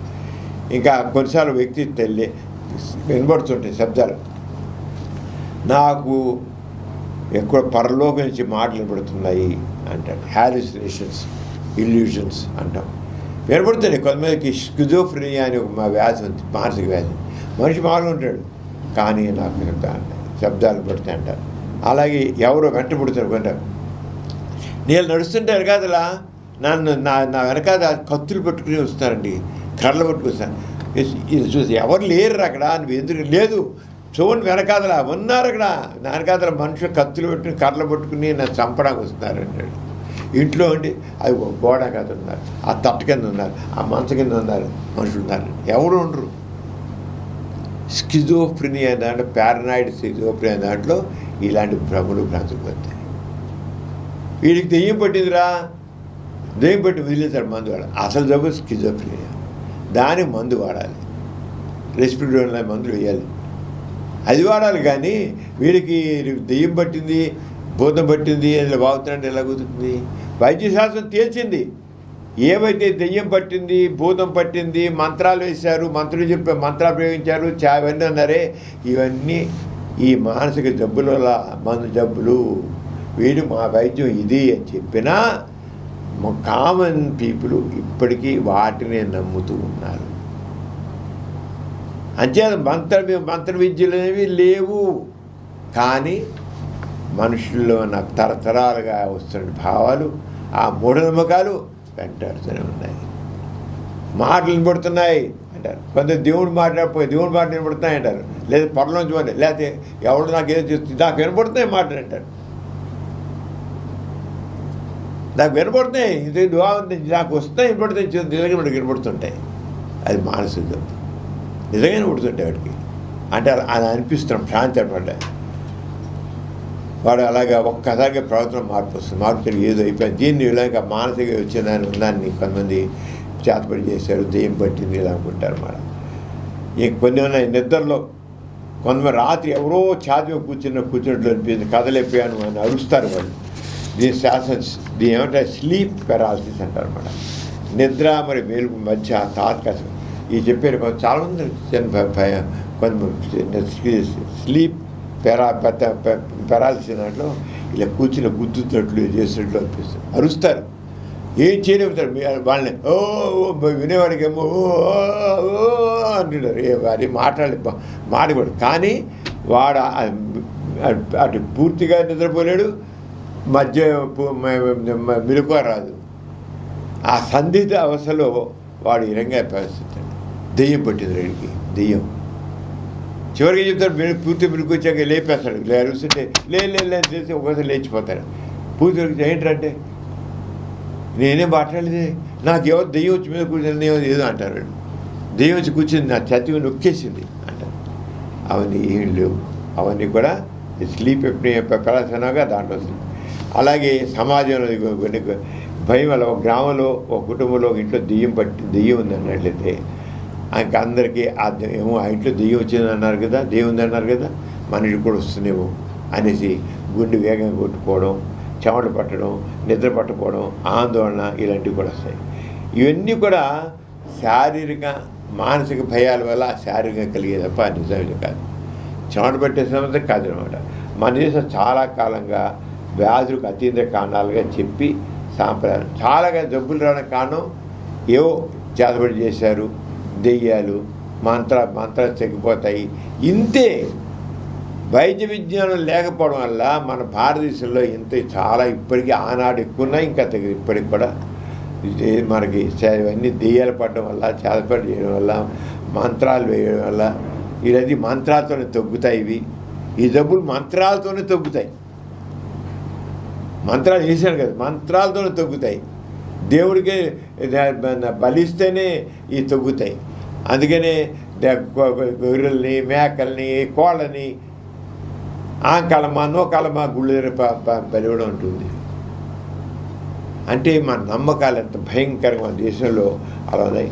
అంచేత మనం చెప్పాల్సింటే వ్యాధి కారణం దెయ్యం కాదు, అది ఏదో జబ్బు మా అంచేత సామాజిక చైతన్యం తీసుకురాల్సిన సామాజిక చైతన్యం తీసుకురావాలి. అర్థం పట్టం లేని మూఢనమ్మకాల వల్ల వెన్నెలు ఉంటాయి. ఎందుకంటే ఈ యుగాలుగా మన దేశం మనకి మందులు లేవు కనుక, వైద్యశాస్త్రం అభివృద్ధి చెందలేదు కనుక వాళ్ళ నమ్మకాలు వస్తూ ఉన్నాయి. ఇప్పటికి వస్తున్నాయి, ఎప్పటికి ఉన్నాయి నమ్మకాలు. అవన్నీ కూడా ఒకటే చెప్తున్నాను, వైద్యశాస్త్రం అన్ని జబ్బులకి ఇది కాను తేల్చి చెప్పేసింది. ఏవైతే ఇద్దరికి చేతబడి వచ్చినన్నారో, ఏదైతే మంత్రాల ద్వారా వచ్చారన్నారో, ఇవి అన్నారో అవన్నీ పుట్టిది. అలాంటివి తేల్చి చెప్పేసింది. దానికి చికిత్స ఇదేని కూడా చెప్పింది, అది కాదు ఇదేని చెప్పింది. అయినప్పటికీ అలా నమ్ముతూ కూర్చోవడం మూర్ఖత్వం. ఆ మూర్ఖత్వం వెళ్ళండి. సరైన శాస్త్రీయ విజ్ఞానం పెంపొందించుకోండి, పెంపొందించుకోండి, జీవితాల్ని హాయిగా మలుచుకోండి. డాక్టర్ గారు, ఇటీవల ప్రధానమంత్రి గారు పొదుపు పిలుపునిచ్చారు కదా, దీనిపై మీ కామెంట్ ఏంటి? మీరా ఇజ్రాయిల్ ఇరాన్ వార్, మనమే దాంట్లో యుద్ధంలో పాల్గొనాలి. మనం ఏం చేయలేదు, మనమే చాలా దేశాలు పాల్గొనాలి. ఇరాన్ ఇజ్రాయిల్ వార్ రావడంతో మనం ఆర్థికంగా ఎంతో ఇబ్బందులు పాలైపోయాం.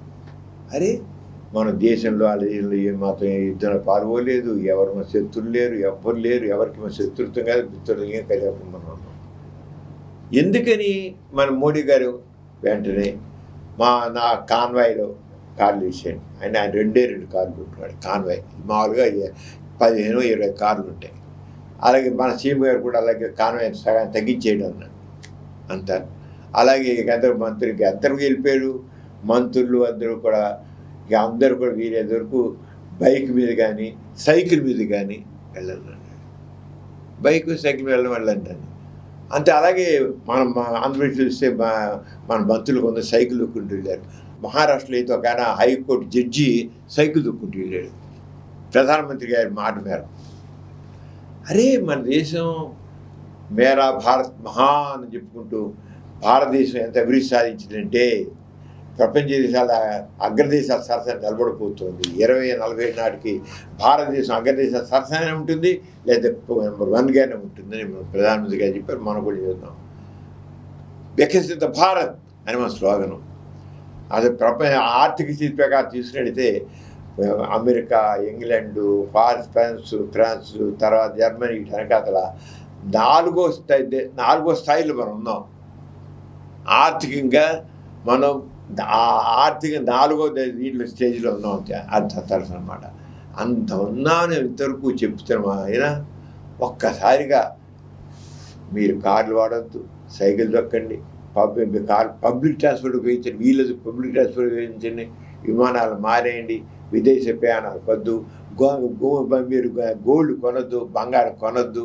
బంగారం కొంటే ఆ బంగారం కొట్టి బంగారం అంతా విదేశాలకు వస్తుంది. వాళ్ళందరికీ ఆ బంగారం కొంటే మనం డాలర్లన్నీ వాళ్ళకి పే చేయాలి. అలాగే మీరు కార్లు కొనొద్దు.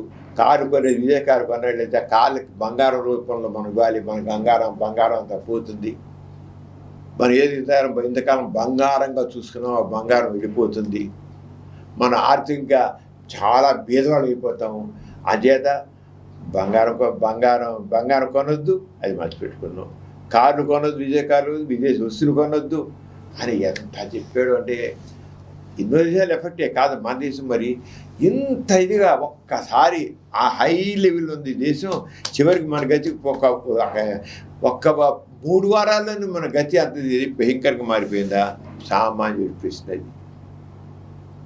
ఏంటి దిగజారిపోయింది?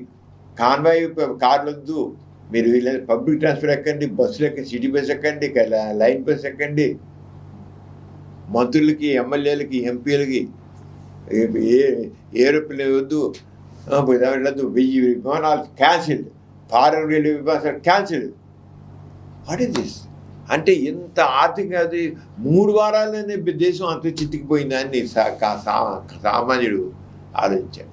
మరి ఇంత డబ్బు మన దేశం దాదాపు అగ్రదేశాల సరసన వస్తోంది అన్నది 3 వారాల్లోనే అక్కడితో చేసి ఇక్కడ మనం ఇంకా మనకైపోయింది. అంత ఇదిగా మా సామాన్యుడు ఆలోచించాడు. తప్పేం లేదు. నిన్న మొన్నటిదాకా భారతదేశం మహాన్ అని చెప్పి, మేరా భారత్ మహాన్ అని చెప్పిన మనిషి ఇవాళ బేదర్పులు వస్తున్నాయండి ప్రధానమంత్రి గారు. ఆయన అంటున్నాడు కదా, మన సీఎం గారు కూడా అలాగే చెప్పేశారు. ఏమిటి, ఎందుకని, ఏంటి అనిపించి వాడికి అనిపించింది. అంటే మనది వాపే కానీ బలుపు కాదన్నాడు. మన దేశం ఎంత గొప్పగా వాపే కానీ బలుపు కాదన్నమాట అన్నాడు సామాన్యుడు. వాపు అనమాట మనకి ఇప్పుడు కబుర్లు ఏం లేదు. నిజంగా చూడాలంటే కరెక్ట్గానే ఉంది. ఎందుకంటే మనం ఇప్పుడు డిజిటల్గా ప్రపంచంతో ఉంది, భారతదేశం డిజిటల్గా ఉంది. సెల్ ఫోన్ ఉండట్లేదు, టీవీ లేకపోతే ఉండట్లేదు, కంప్యూటర్లు అయితే ఉండటం లేదు. మనకి ప్రతీది డిజిటలే, అంతే కదా. డిజిటల్గా డిపెండ్ అయిపోయాం. ఇవన్నీ ఎక్కడ చూస్తున్నాయి? దిగుమతి చేసుకుంటాం అంటే అర్థం ఏంటి? ఆ దేశాలకి మన దేశంలో ఉన్న బంగారాన్ని, మనకున్న దగ్గర డాలర్లు కాదు, మన రూపాయలు ఏం పనిచేయవు అక్కడ, మన డాలర్ని పడుచుకోవాలి. అంటే మన ఆర్థికంగా ఎంత కోల్పోతాడు. ఇక్కడేమో అప్పు చేసి ఒప్పుకులాగా అనమాట. ఇక్కడేమో ఆ డిజిటల్ యుగంలో మంచి ఎంజాయ్ చేస్తున్నాం. కంప్యూటర్లు అవి గొప్ప లేటెస్ట్ మంది మా ఇదేవారు. ఆ లేదా బతకలేము. చిన్నపిల్లలు కూడా బతకలేరు. ఇప్పుడు వాడి చేతిలో 2 నెలల పిల్లాడి చేతిలో కూడా సెల్ ఫోన్ ఉండాలి. దాంతో వాడికి చూడాలి. వాడు ఆ సెల్ ఫోన్ మనకు అవంతా అక్కడి నుంచి ఇచ్చేవారు. సెల్ ఫోన్ సంబంధించి మనంతా కూడా అప్పు చేసి పప్పులాగా మన ఆర్థిక డెవలప్ చేస్తాం. స్వదేశీ అనేది లేదు. తీసుకో ఇన్ని మన దేశంలో ఈనాడు ఉన్నంత కూడా ఇంట్లో మనం ఏమైనా కింద మెజాయిక్ ఫ్లోర్ వేసుకోవాలంటే ఎక్కడో విదేశాలు తెచ్చుకోవాలి. మనకి ఇంటికి గుమ్మారు కావాలంటే విదేశాల నుంచి రావాలి. టేపు మన తలుపులు కావాలంటే విదేశాల నుంచి కావాలి. మనం అంతా కూడా డిపెండ్ అయిపోయాం. స్వదేశీ పూర్తిగా పక్కన పెట్టి మన సొత్తే మనం నచ్చట్లా. మనం చాలా గొప్పగా చేసుకుంటాం, గొప్పగా భవంతులు కట్టుకుంటాం, గొప్పగా చేసి అనుకుంటున్నాం. ఈ గొప్పగా దానికి అందరికి వెనకాల వెల ఏంటయింది? మన డబ్బులన్నీ అట్టెళ్ళిపోతాయి విదేశానికి. అప్పు చేసే పప్పు కూడా అనేది ఇక్కడే సరికాదు. దానివల్ల ఏమైపోయింది? ఎప్పుడైతే యుద్ధం వచ్చిందో ఆయిల్ లేదు. కార్లు, ప్రతి మనిషికి ఒక కారు, ప్రతివాడికి ఒక బైక్, ప్రతివాడికి ఇది మనది. పెట్రోలు దొరకడం కష్టమైంది, డీజిల్ దొరకట్లేదు. అందుకని ప్రధానమంత్రి గారు నువ్వు కార్లు వాడద్దు, బైక్లు ఎక్కండి, పబ్లిక్ ట్రాన్స్పోర్ట్ ఉపయోగించండి. ఏంటి పెట్రోల్ అయితే మొత్తం ట్రాన్స్పోర్ట్ అయిపోతుంది. మనం మిగిలింది అంటే మన దేశంలో తయారు చేసేది కేవలం ఎలక్ట్రిసిటీ ఒకటి. అందుకని ఎలక్ట్రికల్ దాన్ని ఉపయోగించుకోండి. విమానాలు అక్కడి నుంచి, పెట్రోల్ అక్కడి నుంచి, డీజిల్ అక్కడి నుంచి, విదేశాల నుంచి. మరి అందుకు ప్రధానమంత్రి గారు ఏం చేశారు? అమ్మాబోయ్ అంత అయిపోయి పని అయిపోయి లేదండి. ఇంతకాలం మనం డీజిల్ లేకపోతే, పెట్రోల్ లేకపోతే ఎక్కడ ట్రాన్స్పోర్ట్ ఆగిపోతుంది. నిజంగా అంత నిజమే. ఆలోచించుకో. ప్రతి మన భారతదేశంలో ఏదైనా 3/4 విదేశాల నుంచి వచ్చిన వస్తున్నాయి. మనం సంపాదిస్తున్నాం. మనం కూడా అయితే మనం గొప్ప హైవేస్ వచ్చాయి. చాలా కమ్యూనికేషన్స్ గొప్పగా డెవలప్ చేసాం. పరిశ్రమలు వచ్చాయి. సాఫ్ట్వేర్ ఇంజనీర్లు తయారయ్యారు. ఎంతో డిజిటల్ రంగంలో ఎంతో గొప్ప పరిశ్రమలు వచ్చారు. కాదను, వచ్చాయి. కానీ అతి సామాన్యుడు ఎలా ఉంది? భారతదేశ జనాభా ఎంత ఉంది?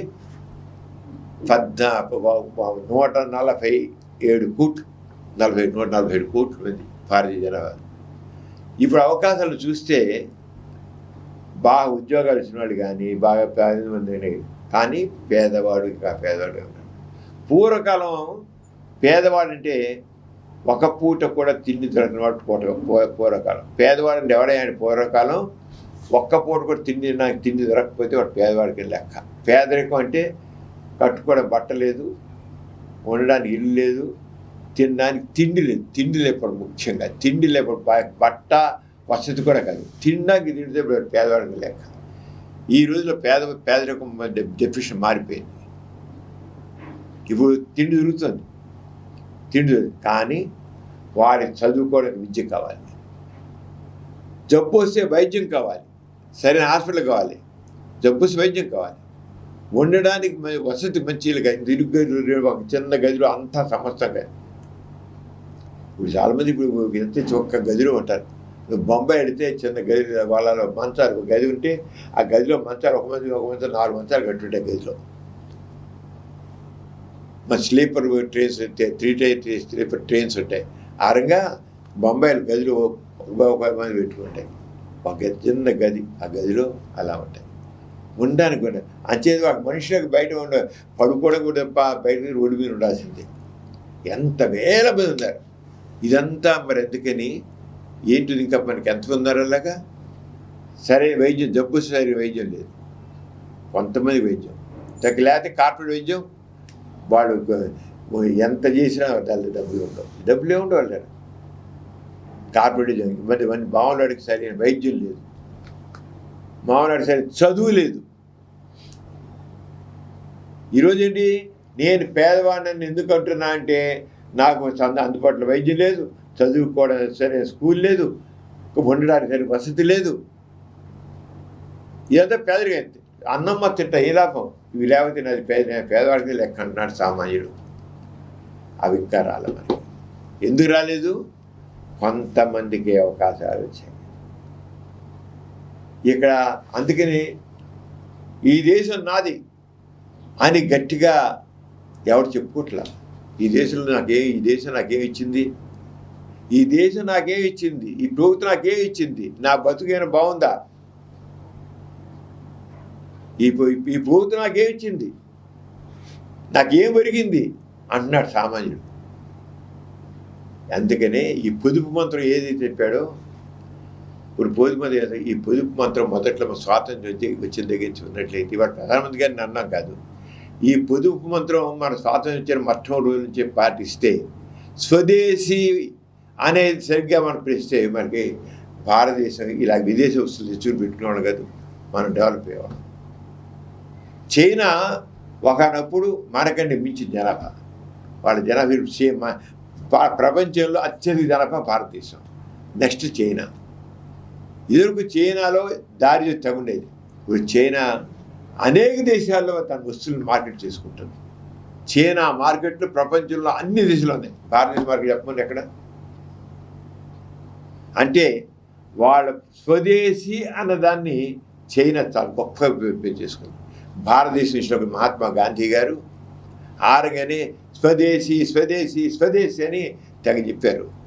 తెల్లవాడు పోయాడు, కానీ తెల్లవాడు చేసిన ఆ డాబు దర్పం ఉందే, అది మనకు కావాలి. ఆ డాబు దర్పం మాత్రం మనం వదిలిపెట్టాల. గాంధీ గారు ఏమన్నారు, ఇప్పుడు ఏదైతే రాష్ట్రపతి భవన్ అంటున్నామో అది వైస్రాయ్ భవనం. అని ఈ వైస్రాయ్ భవనాన్ని ఒక మ్యూజియంగా మార్చండి. కానీ ఎవరైతే రాష్ట్రపతి ఉన్నారో అతి సామాన్య వ్యక్తుల మధ్య ఉండండి. అలాగే ప్రధానమంత్రి ఒక అతి సామాన్య మధ్య ఉండండి. సామాన్యుల మధ్య ఉంటేనే ఆ మనిషి సామాన్యులు ఆలోచించగలుగుతారు. దూరంగా ఉంటే రాష్ట్రపతి భవనంలో కూర్చుంటే అలా ఆలోచించలేదు. పైగా సామాన్యుడు రాష్ట్రపతి అయినా వాడు అక్కడ అడుగు పెట్టినారు, ఆ డాబు ఎవరికి అలవాటు పడిపోయి అలాగే ఉండాలి, అలా ఉండాలి. వాడికి అంతమంది లేదు కదా, వచ్చాడు కల్లా ఆ డాబు దర్పం కావాలనుకుంటాడు. ఈ డాబు దర్పం చూసి మామూలుడు కూడా నేను ఆ పవర్ పుచ్చుకుంటే, నేను కూడా ఆ పాలిటిక్స్లోకి వెళ్తే, నేను కూడా ఆ పదవి పొందితే నేను కూడా ఇలా అవుతా కదా. ప్రతివాడు సామాన్యుడు కూడా ఒక ఎమ్మెల్యేఓ ఎంపీఓ లేదా ఓటో అన్నా అంటే వాడికి దాంట్లో పదవి పెడితే మనకి ఆ డాబు దర్పం ఉంటుంది, నేను పెద్ద ప్రముఖి తిరుగుతాను అని అనుకున్నాడు. అంటే మన సైకాలజీ ఎంత. గాంధీ గారు ఉన్నారు, పేదలతో పాటు ఉండండి, వాళ్ళతో పని ఉంటుంది, వాళ్ళు ఐటీపై ఉండండి, బాధలు తెలుసుకోండి అని ఆయన. ఇప్పుడు గాంధీ గారు చెప్పింది ఆయన స్వాతంత్రం రాకముందు గాంధీ గారు చెప్పారు, మేరే సప్నం కా భారత్, నా కలల భారతదేశ, मैं ऐसे भारत के लिए कोशिश करूँगा जिसमें गरीब से गरीब आदमी भी यह महसूस करे कि यह उसका देश है, जिसके निर्माण में उसकी आवाज़ का महत्व है। मैं ऐसे भारत के लिए कोशिश करूँगा जिसमें ऊंच नीच का कोई भेद ना हो, जातियाँ मिलजुल कर जाती हों। ऐसे भारत में अस्पृश्यता और शराब तथा नशीली चीज़ों के अनिष्टों के लिए कोई स्थान ना होगा। उसमें स्त्रियों को पुरुषों के समान अधिकार मिलेंगे। सारी दुनिया से हमारा संबंध शांति और भाईचारे का होगा। यह है मेरे सपनों का भारत అని మహాత్మా గాంధీ గారు. అంటే ఆయన కలలు కంటుంది, ఆయన కృషి చేస్తుంది, పోరాడుతోంది. నేను పోరాడుతున్న భారతదేశం దేనికోసం అంటే, ఎటువంటి భారతదేశం కోసం అంటే, నేను ప్రయత్నం చేస్తుంది, నేను పోరాడుతోంది, నేను కావాలని కోరుకుంటోంది.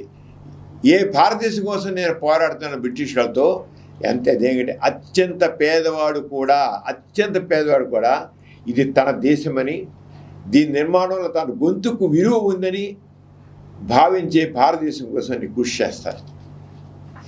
ఎవడైతే అత్యంత పేదవాడు ఉన్నాడో వాడు కూడా నా వాయిస్కి, నా మాటకి విలువ ఉంది, ఇది నా దేశం, నా కోసం ఉన్న దేశం,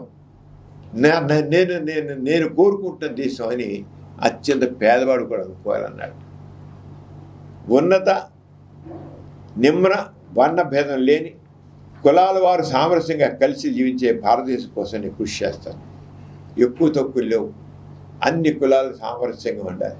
ఇప్పుడు ఎలా ఉంది, కులాల మధ్య కుమ్ములాట్లు. అటువంటి భారతదేశంలో అంటరానితనానికి, మద్యపానం, మాదక ద్రవ్యాలు దుష్ప్రభావాలకు తావు ఉండదు. నేను కళ్ళల కన్నా భారతదేశంలో అంటరానితనం లేదు, ఉండదు, అస్పృశ్యత లేదు, మద్యపానం ఉండదు. మాది అందరు మనుషులు సమానంగా ఉంటారు. ఇక్కడ మహిళలకు పురుషులతో సమాన హక్కులు ఉంటాయి. యావత్ ప్రపంచంతో మన సంబంధాలు శాంతి సౌభృతంతో కూడి ఉంటాయి. ఇది నా కళల భారతదేశం. ఈ కళల భారతదేశం కావాలంటే ఏం కావాలి? మనలో పనికిరాదు, ఆడంబరాలు పనికిరావు. ఆడంబరాలు అంటే అది కొంతమందికి పెరుగుతాయి. ఆ ఆడంబరాల భారతదేశం మన స్వాతంత్రం చేయించి ఆడంబరాలు పిలబట్టి, ఆడంబరాలతో కూడికొట్టి ఎవరైతే పదవులు వెళ్తారో ఆ పదవుల్లో నేను కూడా ఎమ్మెల్యే అయితే, ఎంపీనైతే, మినిస్టర్ని అయితే నేను అంత సిద్ధిగా ఉంటాను కదా, ఏంటి పాడు బతుకు, ఏదురంగా అందుకే లక్షల కోట్లు ఖర్చు పెట్టి ఎమ్మెల్యేలు ఎంపీలు అవుతున్నారు, అయ్యాక ఎంపీ అవుతున్నారు, అక్కడి నుంచి దోచుకోవడం మళ్ళీ వెళ్తున్నారు. పెద్దలు ఏంటైపోతారు, అయిపోయింది. మన సంపద ఏంటైపోయింది, లెక్కలో లేకుండా పోతుంది. ఇదే భాగ్యం మనకు. ఇందుకోసం భగత్ ప్రాణాలు ఇచ్చిన, ఇందుకోసం నేతాజీ చేసిన, ఇందుకోసం ఇంకోటి చేసిన, గాంధీకి ఇందుకోసం కళ్ళగంది. ఇలాంటి తెల్లవాడు పోయాడు కానీ నల్లవాడు వస్తుంది. ఇప్పుడు స్వాతంత్ర్యం వచ్చే 70 సంవత్సరాలైనా ఈ రోజుకి మన భారతదేశం ఇంకా ఇలాగ ఈ రోజున పొదుపు మంత్రం పాటించి మీరందరూ పబ్లిక్ ట్రాన్స్పోర్ట్లో వెళ్ళండి, కార్లు దిద్దండి. ఒకరోజు వారంలో ఒకరోజు కార్లు తీగండి బయటికి. అరే ఇంకేంటి కారు బయట తీద్దని ఎంత దీనంగా మనం మారాల్సిన గతి ఏంటి? వారు మనగా చేసింది ఇజ్రాయిల్ను ఇరాన్ కొట్టుకున్నాయి. ఇజ్రాయిల్ ఇరాన్ మనం ఏమైనా చేసి చితికిపోలేం యుద్ధం ద్వారా. మనకు అందరిది ఏంటి, ఆయిల్ అందం. దానికి ఇప్పుడు ఎలాంటి స్థితి వచ్చింది, వారం ఒకసారి కారు ఎక్కొద్దు, పబ్లిక్ ట్రాన్స్పోర్ట్ వెళ్ళు, బైక్ ఎక్కువ. ఎంత అందులో ఎవడో మామూలు చెప్తాను కదా, ప్రైమ్ మినిస్టర్ గారు, ముఖ్యమంత్రులు చెప్తుంటే మన ఎక్కడ ప్రగతి, ఏది ప్రగతి? గాంధీ గారి మాట విన్నట్లయితే ఆరంగం ఉంటే తప్పకుండా భారతదేశం నాడు ప్రపంచాన్ని శాసించే స్థితిలో ఉండేది. ఏ రకంగా చైనా అన్ని దేశాల్లో చైనా మార్కెట్లు పెట్టుకుందో మనం మన సరుకులు పెట్టుకునేవాళ్ళం. ఇప్పుడు అన్ని దిగుబడి అన్నీ దిగువచ్చేసి బట్టల దగ్గర నుంచి ఇంటికి పెట్టే తలుపుల దగ్గర నుంచి ఏది కాదు చెప్పను ప్రతిది మన దగ్గర చేసుకుంటున్నాం. నాణ్యత లేదు, అందుకు కొనం. మన దేశంలో తయారు చేస్తే మనం కొనం. అది జర్మనీదా, జపాన్దా, ఇంగ్లాండ్దా, అమెరికాదా అంటే అది మనం కొంటాం. మన దేశం మనకు నచ్చదు. ఎందుకని? క్వాలిటీ లేదు. ఉండదు. మనకి ఫారిన్ దగ్గరికే మనకి ఇష్టం. మన వాచ్ కావాలి, ఫారిన్ సరిపోయాలి. ఓ సెల్ ఫోన్ కావాలి, ఐఫోన్ కావాలి. మన నచ్చదు మనకి. మన దేశంలోకి ఏ నాణ్యత ఉండదు, సగం ఫినిషింగ్ టచ్ ఉండదు. అది ఫినిషింగ్ వండర్ఫుల్ ఫినిషింగ్ టచ్. మనకి మనదేంటి, మా దేశంలో ఉంది అంటే మన మైండ్ సెట్ కూడా ఎలా తయారైపోయింది చూడు. అందుకని ఇంత దీనప్పుడు మన ప్రైమ్ మినిస్టర్ గారు అంటున్నారంటే మన భారతీయులందరి మైండ్ సెట్ కూడా ఆరంగానే ఉంది. తప్పుగా ఉంది mind set, wrong mind set. దాని కారణం పాలకులు, మన ఆర్థిక ప్రణాళిక. ఇప్పటికైనా సరే ప్రధానమంత్రి గారు పొదుపు మంత్రం చెబుతారంటే ఎందుకో గాంధీ గారు అప్పుడు ఎందుకు చెప్పారు స్వదేశీ ఉద్యమం పెట్టి బట్టలు తగల విదేశ బట్టలు మోజుద్దు మనకి. మన బట్టలు కట్టుకున్నాం, మనం చేద్దాం.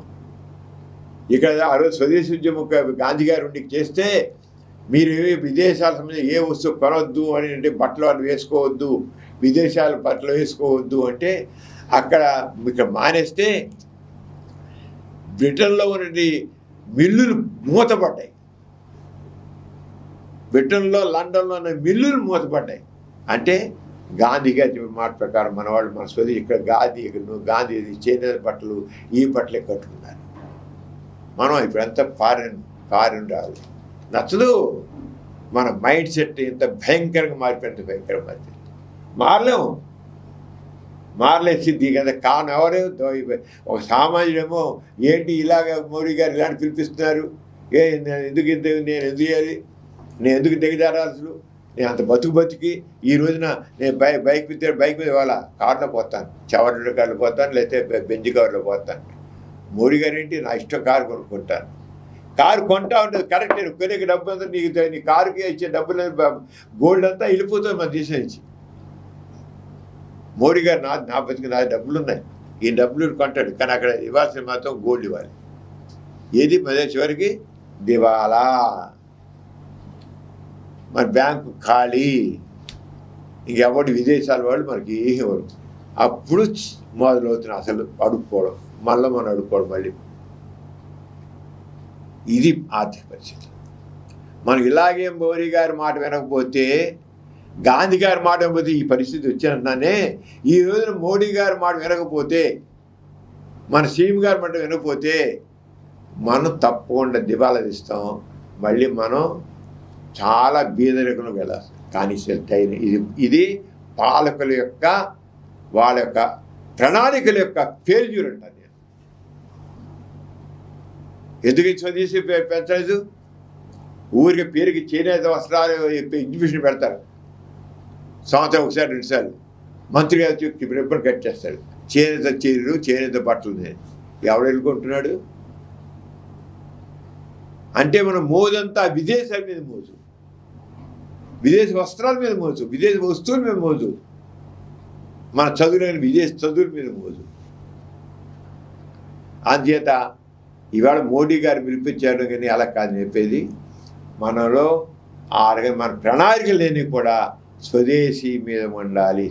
గాంధీ గారు ఏం చెప్పారో, స్వదేశీ అని ఏం చెప్పారో ఆ స్వదేశీ విధానాన్ని అమలుపరిచి మనమే ఇప్పుడు ఎంతో అడ్వాన్స్ అయిపోయింది కనుక మనమే నాణ్యతతో కూడినటువంటి ఇతర దేశాలతో కూడా పోటీ పడే విధంగా మన వాళ్ళు త్వరలే తక్కువ కాదు. ఊరికి సాంకేతికంగా మనం ఎంతో అభివృద్ధి సాధించాం. ఆ సాంకేతికతని విలాసాలకు సంబంధించినది కాకుండా మన నిత్యావసరాలని చక్కగా తయారు చేసిన విధంగా చేసినట్లయితే మన సంపద మన దగ్గర ఉంటుంది, మనందరం హాయిగా ఉంటాం, మన పేదాళ్ళ కింద మొండం, లేకపోతే సిగ్గు చేటు ప్రపంచంలో మన భారత్ తడుచుకునే స్థితి వస్తుంది. అంచేత మోడీ గారు ఆయన 2 కార్లో వెళ్తున్నాడు, మన సీఎం గారు 4 కార్లో వెళ్తున్నారు, హైకోర్టు జడ్జి గారు సైకిల్ వెళ్ళాడు, మంత్రి గారు సైకిల్ దుక్కుంటూ వెళ్ళాడు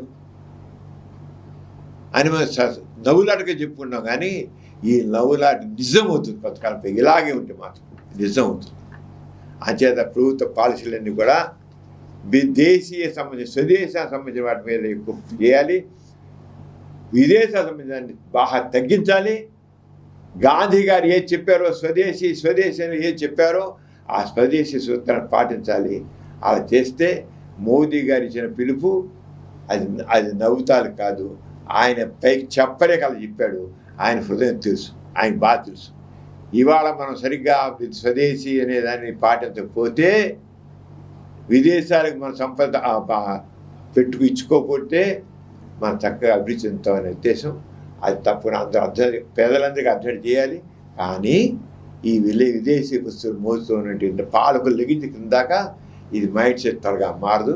మనకు కూడా కొంత షాక్ వస్తుంది. ఆ షాక్ వచ్చిందని కోరుకుంటాం. డాక్టర్ గారు, నాస్తిక కేంద్రం ఆధ్వర్యంలో మే 30-31 జరిగిన నాస్తిక శిక్షణా శిబిరం విజయవంతంగా ముగిసింది కదా. సమాజానికి తోడ్పడే పాజిటివ్ ఎథియిజంపై సాగిన ఈ శిబిరం లక్ష్యం నెరవేరిందా? నెరవేరిందా అంటే నెరవేరుతుంది. నాస్తికత్వం అంటే పూర్వకాలం కేవలం దేవుడు లేదను, కులం లేదని చెప్పుకోవడం, మతం లేదని చెప్పుకోవడం, ఏదో మూఢనమ్మకాలు లేకుండా ఇంతే నాస్తికత. ఇప్పటికీ అందరూ చాలా వరకు మూఢనమ్మకాలు లేకుండా ఉన్నాం. కులం లేదని చెప్పు, మాకేం కులం లేదు, మతం లేదు అని చెప్పుకోవడం, ఇంతే తప్ప ఇంకేం లేదు. అంతే అభిప్రాయం. ఇప్పటికీ చాలా మంది అభిప్రాయం నాస్తికత్వం అంటే, హేతువాదం అంటే దేవుడు లేడు, ఈ గాడ్ మీద వాళ్ళందరూ ఒట్టి మోసగాళ్ళు, స్వామీజీలు ఒట్టి మోసగాళ్ళు, మూఢనమ్మకాలు అర్థం చేసుకోవాలి, మూఢనమ్మకాలు పనిరావు, ఏ అతిశక్తులు లేవు, కులం లేదు, మతం ఇంతే, ఎవడ అంతే చట్టం. ప్రపంచంలో అందరూ దాదాపు అలాగే ఆలోచిస్తారు. దాన్నే నెగిటివ్ ఎథియిజం ఉంటాం. గోరా గారు మాత్రం బదిలించి ఆయన ఎప్పుడైతే ఆయనలో ఈ రకమైన మార్పు జీవితం తీసుకున్నట్లయితే, ఆయన నాస్తికత్వాన్ని ఎప్పుడైతే ఆయన మనసులోకి నాస్తికత్వం వచ్చిందో స్టెప్ బై స్టెప్ దాన్ని నాస్తికత బిల్డప్ చేసుకొచ్చి ఆయన చివరికి నాస్తికత్వం అంటే కేవలం కులరహితమే కాదు, మతరహితమే కాదు, అలాగే దేవుడు లేదనే కాదు. నాస్తికత్వం అంటే సామాజిక న్యాయం, సాంఘిక సమానత్వం, సమాజంలో హెచ్చుతగ్గులు ఉండకూడదు, ధనికి పేద తేడా ఉండకూడదు, వ్యక్తులందరూ కూడా సమానంగా అవకాశాలు కలిగి ఉండాలి, సామాజిక న్యాయం, సమానత్వం. అలాగే ఆ సమానత్వంలో ఆర్థిక సమానత్వం కావాలి. ఆర్థిక సమానత్వం అనేది చాలా ముఖ్యము. సామాజిక సమానత్వం, ఆర్థిక సమానత్వం, అన్నిట్లో సమానత్వం కావాలి. అదే సంఘ దృష్టి. ఇంతేకాకుండా వ్యక్తి గౌరవం, ప్రతి వ్యక్తి కూడా దేవుడు లేనిదే కాదు, దేవుడు లేదు కనుక దేవుడు లేని దేవుడు మానవ కేంద్ర సిద్ధాంతం నాస్తికత్వం. అంటే మనిషి తనలో ఉన్న దాస ప్రవృత్తిని తోచి పారేసి ఏదైనా మనిషే చేస్తాడు, తన కృషి ద్వారానే, సృజనాత్మకత ద్వారానే, క్రియేటివిటీ ద్వారానే తను చేస్తాడు. అంటే మనిషి తన బాధ్యతాయుతంగా కర్తృత్వ శక్తితో, బుద్ధి కౌశల్యంతో అభివృద్ధి చెందాలి. అతను స్వేచ్ఛ కావాలి, స్వేచ్ఛగా అభివృద్ధించాలి. ఇతను ఇక ఏ బందీకానాలు పెట్టుకోకూడదు. Man is supreme, man is master. ఆ రంగా వేసుకుని దాస ప్రవృత్తి లేకుండా ఉండాలి. దాంట్లో ఇంకా పైగా ప్రజాస్వామికం అనేది కావాలి. దాంట్లో ఏదో మంత్రులకి ఆడంబరాలు ఇది కాదు. అందరికీ ప్రభుత్వం అనేది ప్రజల కోసం సేవ చేయడం కోసం. అక్కడ మంత్రులు మామూలు సేవకులు, ప్రజలు యజమానులు. ప్రజలు డెమోక్రసీలో ప్రజలు యజమానులు, మంత్రులు, వీళ్ళందరూ ఎమ్మెల్యేలు, ప్రజాప్రతినిధులందరూ కూడా సేవకులు. ఎవరికి? ప్రజలకు చేయడానికి. ఆరోగ్య ప్రజాస్వామ్యం కావాలి. నాస్తికత్వాన్ని మొత్తాన్ని ఆయన ఎలా చూశారంటే ప్రజాస్వామిక విధానం కావాలి, బహిరంగ విధానం కావాలి. మంత్రులు మన నౌకర్లు అంటే వాడికి మన ప్రజాస్వామ్య మంత్రులు నెత్తులు పెట్టుకుంటున్నాం. వాళ్ళు ఎక్కడ దిగుచ్చిన వాళ్ళంతా. ప్రభుత్వం దేనికి? ప్రజలకు సేవ చేయడం కోసం అని. అంచేత రాజకీయ రంగంలో కూడా ఇక్కడ ఎవరికి దాసం లేదు. అంచేత ప్రజలకు సేవ చేయడం కోసం ప్రజాసేవకం. అంతేకాని పూర్వకాలం రాజులకు బొక్కుడు చేసేట్లు లేదా దేవుడు చేసేట్లు అలా నాకు లేదు. ఇక సేవకులు, మంత్రులు, వీళ్ళందరూ ముఖ్యమంత్రులు, ప్రధానమంత్రులు ప్రజల సేవకులు, ప్రజలే యజమానులు, ప్రజలే ఎన్నుకుంటున్నారు వాళ్ళని. అంచేత ఆరోగ్య ప్రజాస్వామ్యం కావాలి. సైన్స్ అనేది మానవమానికి కాదు, ప్రజల ప్రయోజనాల కోసము, ప్రజల ఆరోగ్య అభివృద్ధి కోసం, ప్రజల అవసరాల అభివృద్ధి కోసం, సమాజ అభివృద్ధి కోసం అంతా కూడా సామాజిక దృక్పథంతో సైన్స్ అభివృద్ధి చెందాలి. మానవ కనిపెట్టడంలో ఇంకోటి కాదు. మనిషికి ఏది ముందు కావాలో చేయాలి. అంతేగాని ఓ పెద్ద సైన్స్ కదా అని చెప్పేసి అలా ఆకాశ హర్మ్యాలు కట్టుకుంటూ వెళ్ళడం కాదు. ఆకాశ హర్మ్యాలు కట్టుకుంటూ పోవడం కాదు. నువ్వు ప్రజలకి అందుబాటులో సైన్స్ చేయాలి. అదే కళలు అనేది కళల కోసం కాదు, కళలు సమాజం కోసం, సామర్థ్యం. ఇక గోరగారు నాస్తికత్వానికి అన్ని రంగాల్లో పరిపూర్ణమైన రూపాన్నిచ్చారు.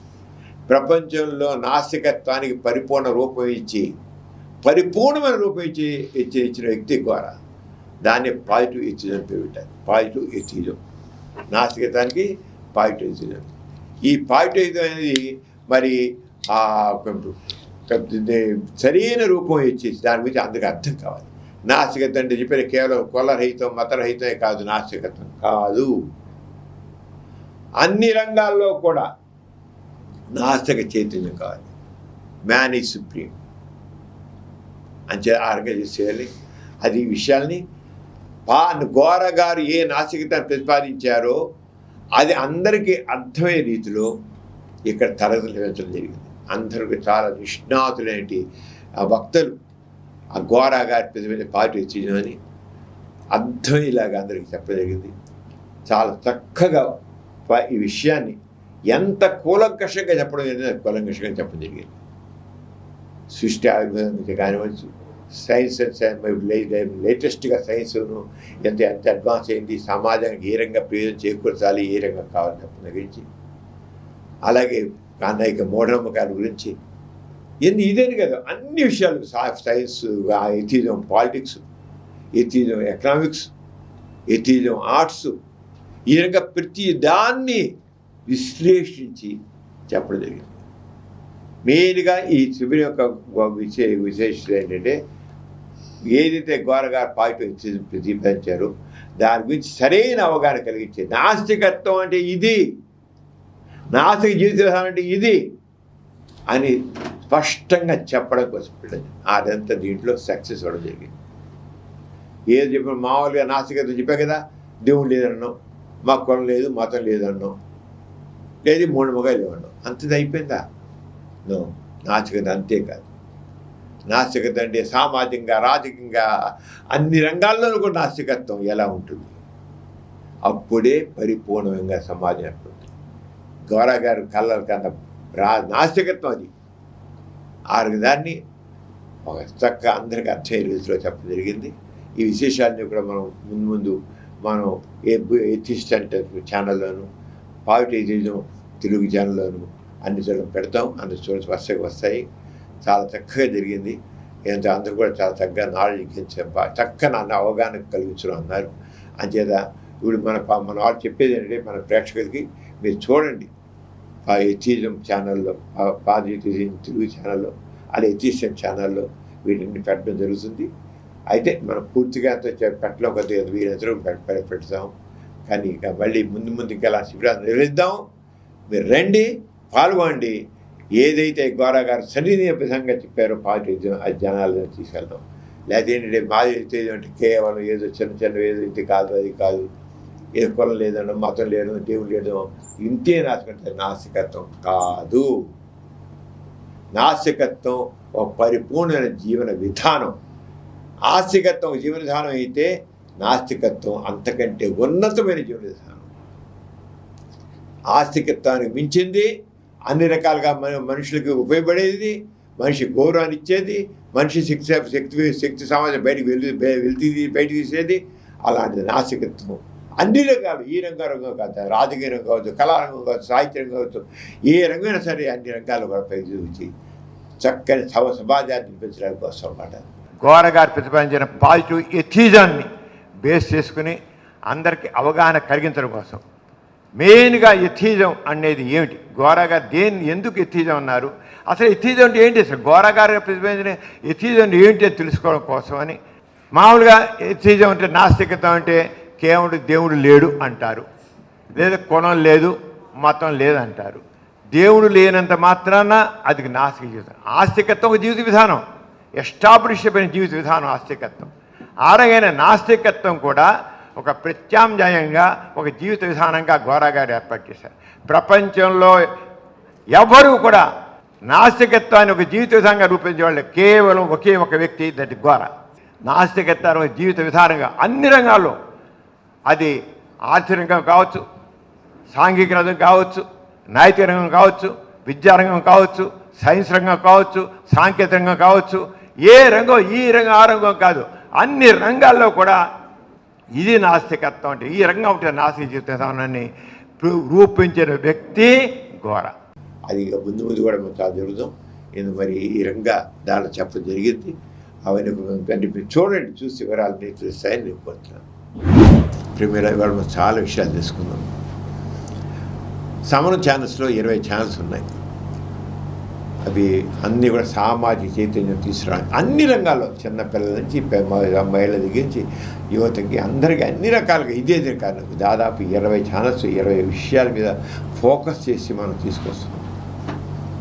ఆ రంగా చేసుకొస్తున్నాం. దాంట్లో ముఖ్యంగా ఎథిజం మీద 5 ఛానల్స్ ఉన్నాయి. ఎథిజం, ఆ ఎథిజంలో English channel, positive English channel అనేది చాలా ప్రత్యేకత కలిగింది.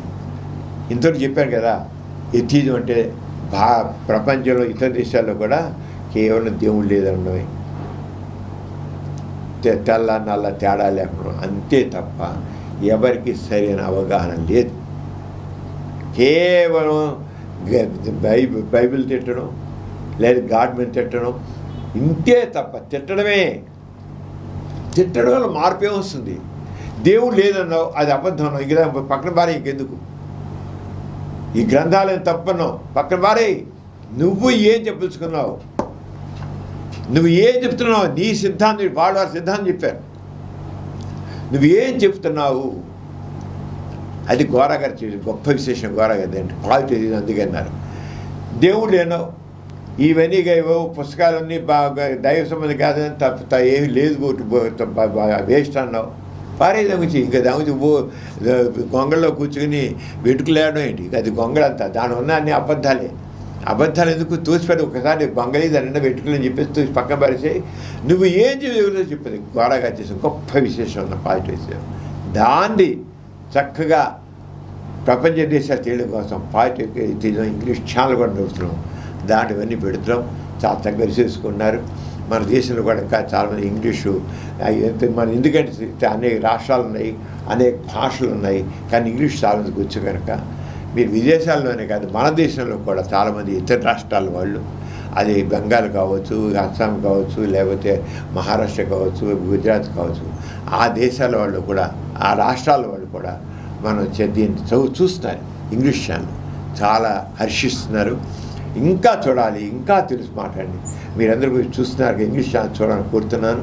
చూసి ఎవరైతే తెలుగు రాదో తెలుగు వచ్చిన తెలుగు పెట్టాము, హిందీ వచ్చిన హిందీ ఉంది, తెలుగు ఇంగ్లీష్ వాళ్ళు ఈ భాషలు రాని వాళ్ళు ఇంగ్లీష్ చూడడం చూస్తున్నాను. దాంట్లో ఇంకా మీ సూచనలు ఇవ్వండి, ఇంకా దాన్ని ఇంప్రూవ్ చేద్దాం. మరి ఈ రంగా ఈ నవ సమాజ నిర్మాణానికి మనం నడుం కడదాం, ఆ మానవ సమాజానికి చక్కగా మనం సేవలు అందిద్దాం. ప్రమీల మరి చాలా విషయాలు చెప్పినాం కనుక మనం ప్రేక్షకులందరూ సెలవుకున్నాం. మళ్ళీ వచ్చే బిడ్డకున్నాం. అందరికీ జై ఇన్సాన్. జై ఇన్సాన్. ఈ కార్యక్రమం మీకు ఎంతో నచ్చింది కదా. ఇటువంటి మరిన్ని వీడియోల కోసం అనతి కాలంలోనే 21 కోట్ల వ్యూస్ సాధించిన సమరం ఛానల్ సమర్పించు ఎథిస్ట్ బులెటిన్ ఛానల్కు సబ్స్క్రైబ్ చేయండి, లైక్ చేయండి, మీ ఫ్రెండ్స్కి షేర్ చేయండి. అలాగే ప్రక్కనున్న గంట సింబల్ని ప్రెస్ చేయడం మర్చిపోకండి.